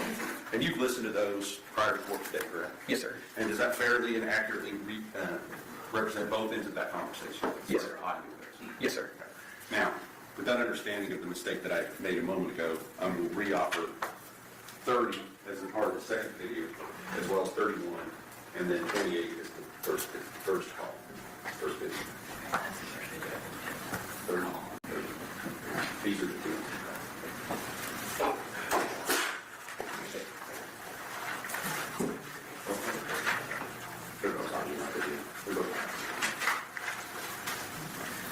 You understand before, as long as they play correctly, we can have a judge. Right. So states 28 will be admitted and states 31 will be admitted, subject to review by the defense. Yes, sir. And then, following those, we'll talk about the content of those calls in a moment. But following those, did you have another meeting with Mr. Horner? Yes, sir. We met him in another package delivery driveway. Okay. So let's talk about that phone call. You were calling him, you said about some type of time discrepancy. Was that something that was actually, something that actually occurred, or some information that you've been given that you were trying to follow up on that you later learned to be not exactly what you were being told? Yes, sir. Between the time of the phone call and then meeting him in person, we learned that the times given to us by FedEx were incorrect. But nonetheless, you'd already set up a meeting. You had some interest in getting some further information, so you went in and had the meeting. Is that right? Yes, sir. Okay. Now, let's talk about on the phone calls. Did he talk to you about possible reasons why there might be some delays in his between package deliveries on that particular day? One of the reasons he advised us was that he had thrown up at a Love's truck stop. Okay. And did he elaborate on that as far as where he got sick, how long it took him, anything like that? He stated he didn't feel well on the route, that he then began driving back towards the Alliance area, pulled over on the side of a random road, threw up, and then continued to a Love's, threw up again before continuing back to the FedEx location. And with regard to this location where the Athena Strand went missing the night before, did he give you any information about whether or not that was the last package that he delivered that day or something else? Yes, sir. That was the last package that he had delivered that day. And he admitted that to you at that time, is that right? Yes, sir. Did that pique your interest even further? Yes, sir. On the information we obtained from FedEx, that was the last package he had delivered. That was not marked as delivered in the FedEx system. And then after that, he had another approximately 4 or 5 packages that he was supposed to deliver after the one to the Strand household and did not deliver them. So, but he's telling you that's because he got sick, is that right? Yes, sir. So, you go and you meet with him, during those conversations, did you set up a place where you could meet again? Yes, sir. He advised us where he was on the package delivery route and an address to meet him at. And prior to court, did you see a screenshot of you as you're approaching him during that delivery? Yes, sir. May I approach her? Yes, sir. I'm going to show you what I've marked that states exhibit number 32. Do you recognize that? Yes, sir. And is that the screenshot that shows both you and Mr. Horner at the time of the second meeting? Yes, sir. I'll offer the evidence states exhibit 32. Okay. States 32 is admitted. May I publish her? Yes, sir. Thank you.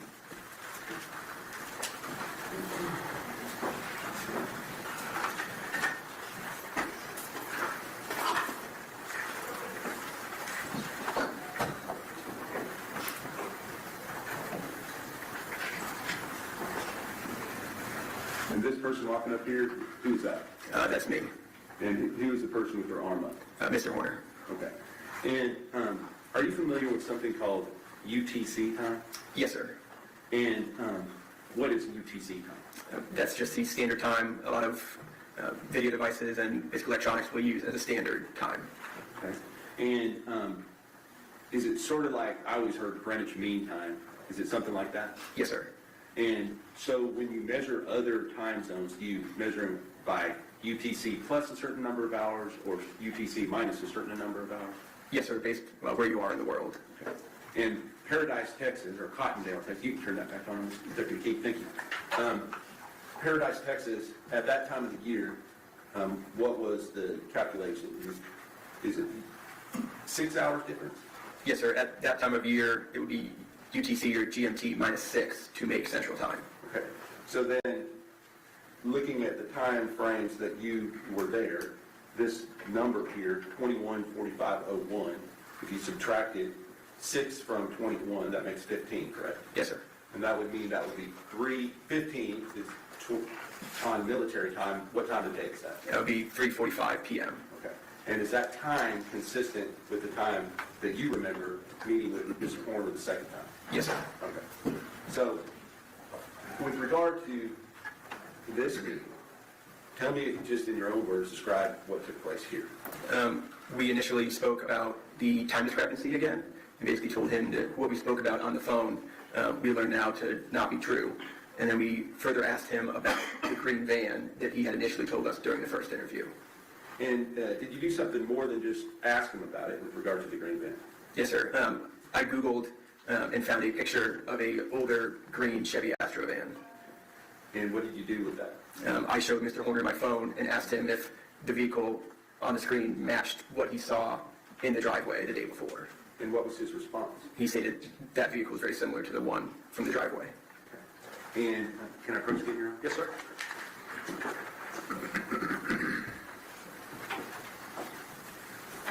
I'm going to show you what's been marked as states exhibit number 33 and ask you to recognize that. Yes, sir. That's a screenshot of the picture in the Google search that I showed Mr. Horner. And this is the one that he said, yes, it looks like that. Yes, sir. I'll offer states exhibit number 33 as evidence. No objection. States exhibit 33 is admitted. And again, based upon that information, was there, I don't know if you call it APB with regard to, what do you call it when you're looking for a particular type of vehicle? We usually call it a BOL or be on the lookout. And was that done with regard to this type of a van that might have been spotted within the area? Yes, sir. That information was passed to the command post, and further investigative hours were spent looking for that van. Okay. So, at the end of this meeting with Mr. Horner, kind of tell us how it went down as far as you're meeting with him, you get this information, and then what happens? After we finished the contact with them, we walked back to our vehicle and then went back to the command post. Okay. As you're sitting in your vehicle, getting ready to go back to the command post, did you watch Mr. Horner exit the location where he was currently at? Yes, sir. Mr. Horner, in the FedEx van, backed out of the driveway, across the road, and then struck a tree on the other side of the road. And what did he do as a result of that? Mr. Horner exited the driver's seat, looked at the rear of the truck, and then got back into the vehicle and left. Okay. Did you find that odd, given what you had just talked about? Yes, sir. Okay. Did he seem to be paying close attention to what he was doing at that point? No, sir.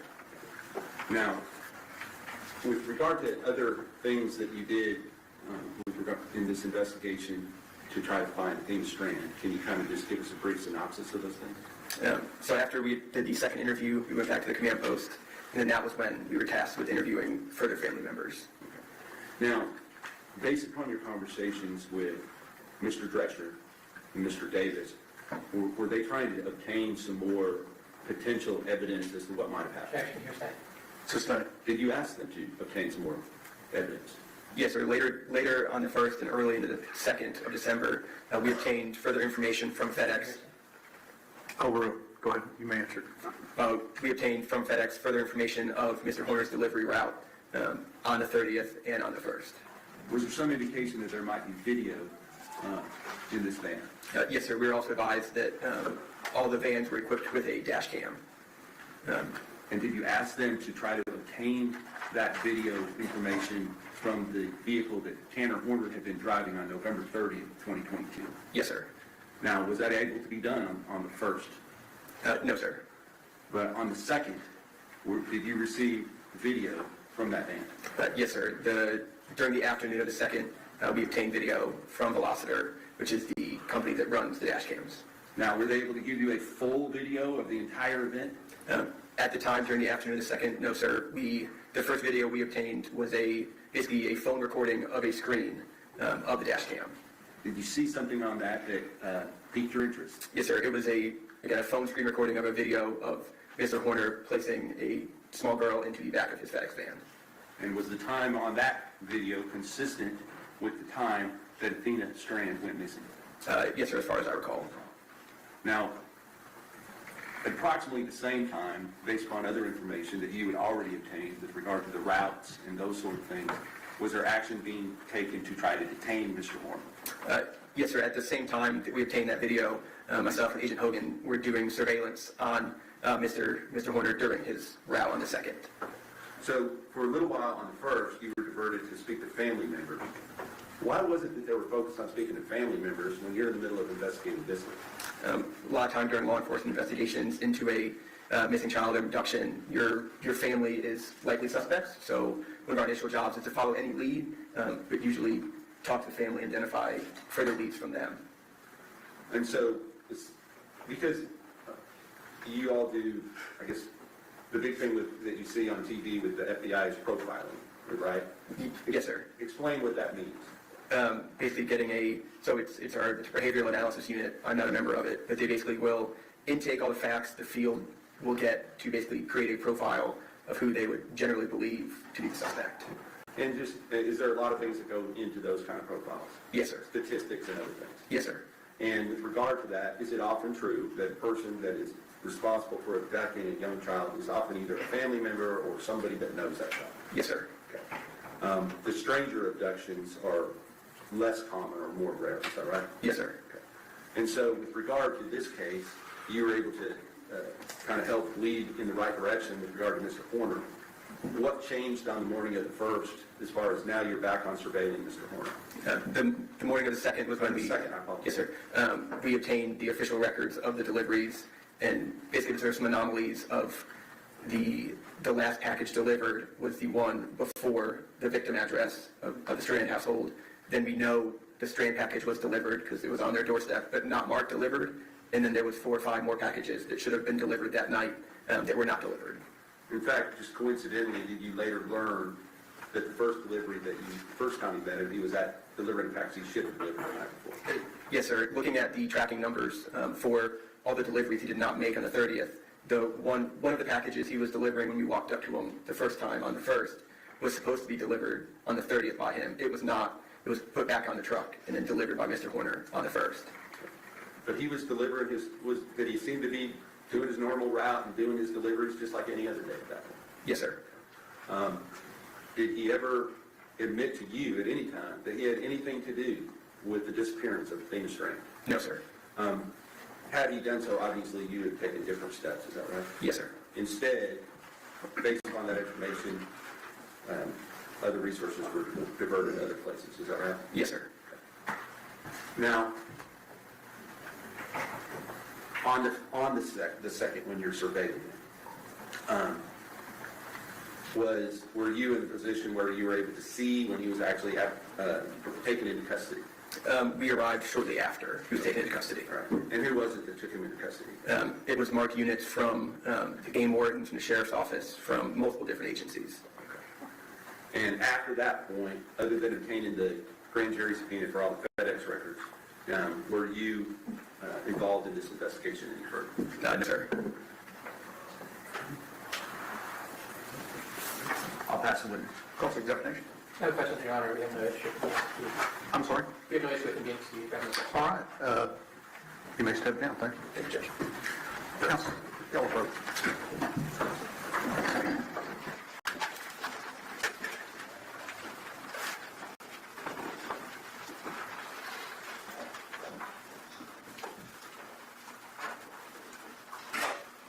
You know what? Don't retire till you're here. I need to talk to the board.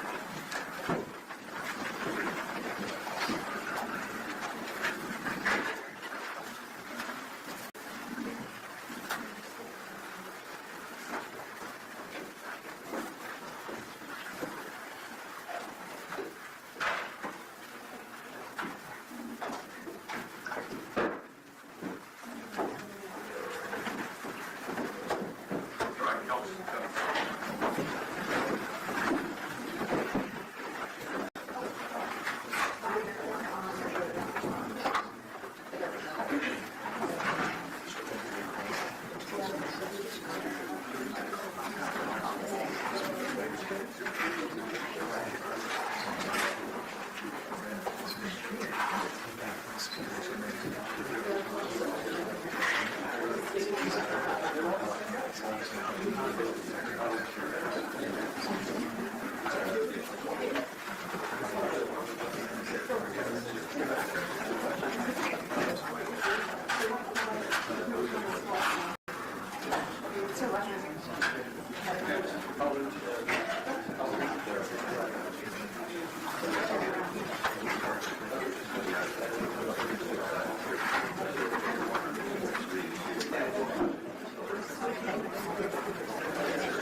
Okay. So that is the end of the first day. Lot of very emotional, powerful testimonies so far. I am I'm not looking forward to this video, you guys, that they have. Not the video of him putting her in the truck, not the video of her while she's in the truck. Like I don't know. This is going to be a very, very hard trial to watch. But I am so glad and thankful that I'm able to watch it with my sleuth family. So thank you guys to everyone who has come in to kind of watch this case with us. Yeah, so I don't think so either. There's nothing mentally or psychologically wrong with him. He's just evil. He is just evil. Yeah, absolutely, Ramblin'. Thanks for coming in. I know. Who only knows what tomorrow holds? It's going to be hard. It's going to be very hard. But every time I stop and think about how hard these cases are for me, I think about the family that is sitting here watching us, the families whose life was destroyed by losing this precious child, the teachers, the students that were her friends, her cousins, her aunts, her uncles, her grandparents, her mom, her dad, her stepmom. Like, so many people were affected by this child's life being taken away by this monster who did what? Like, and they mentioned during opening statements that he had been around another child the night before, and it sounds like he was hunting. And I have a feeling that they're going to paint that picture of him hunting and looking for any child, and she just happened to be it. Yeah, have to follow through all the way. That's what I was thinking to myself, how am I going to find time to stream this case and actually be able to like listen to it at the same time? Um, so we're going to be kind of hit and miss on like time frames and stuff like that. It's going to be late for some of you, I know, but really, this is the only time of day that I am able to actually sit down and kind of do this right now. I work all day tomorrow, so I don't know. Yeah, he was hunting, right? You hate that we even have to be here. There's just so many of these cases, and I still haven't come live about the Gannon stuff because I'm really just trying to wrap my head around such a simple mistake. But I've been looking for um, the moment in the jury selection that that conversation took place. So I've been going back through my video, but the jury selection days were long, so I'm trying to find, though, whenever the judge and the DA were talking on the video that I put back out. If anybody already has the timestamp, feel free to send it over because, like I said, busy people over here. I know you guys are busy too, but some of you got a little bit more time to kind of listen to things. But I don't know. Mm. Anyways, I'm going to go ahead and sign off here. I appreciate each and every one of you guys who came. Make sure you tap the like button if you haven't already. We are over on Kick now. Also, if anybody has Kick and you're interested in subscribing over there, feel free to do so. Anytime I stream on YouTube now, I'll also be streaming on Kick. Eventually, there will probably be topics and videos that, get me in trouble on YouTube because I never don't say the words of what happened to these kids and these adults too. I cover adults too, but mostly kids. I do have a soft spot for kids, um, but I use the real words, and so that gets me in trouble a lot on YouTube. Like whenever I came back to the platform and started streaming again, I had like several. We had that one live stream was huge, and then I kept saying like the R word and the K word and all of the letter words.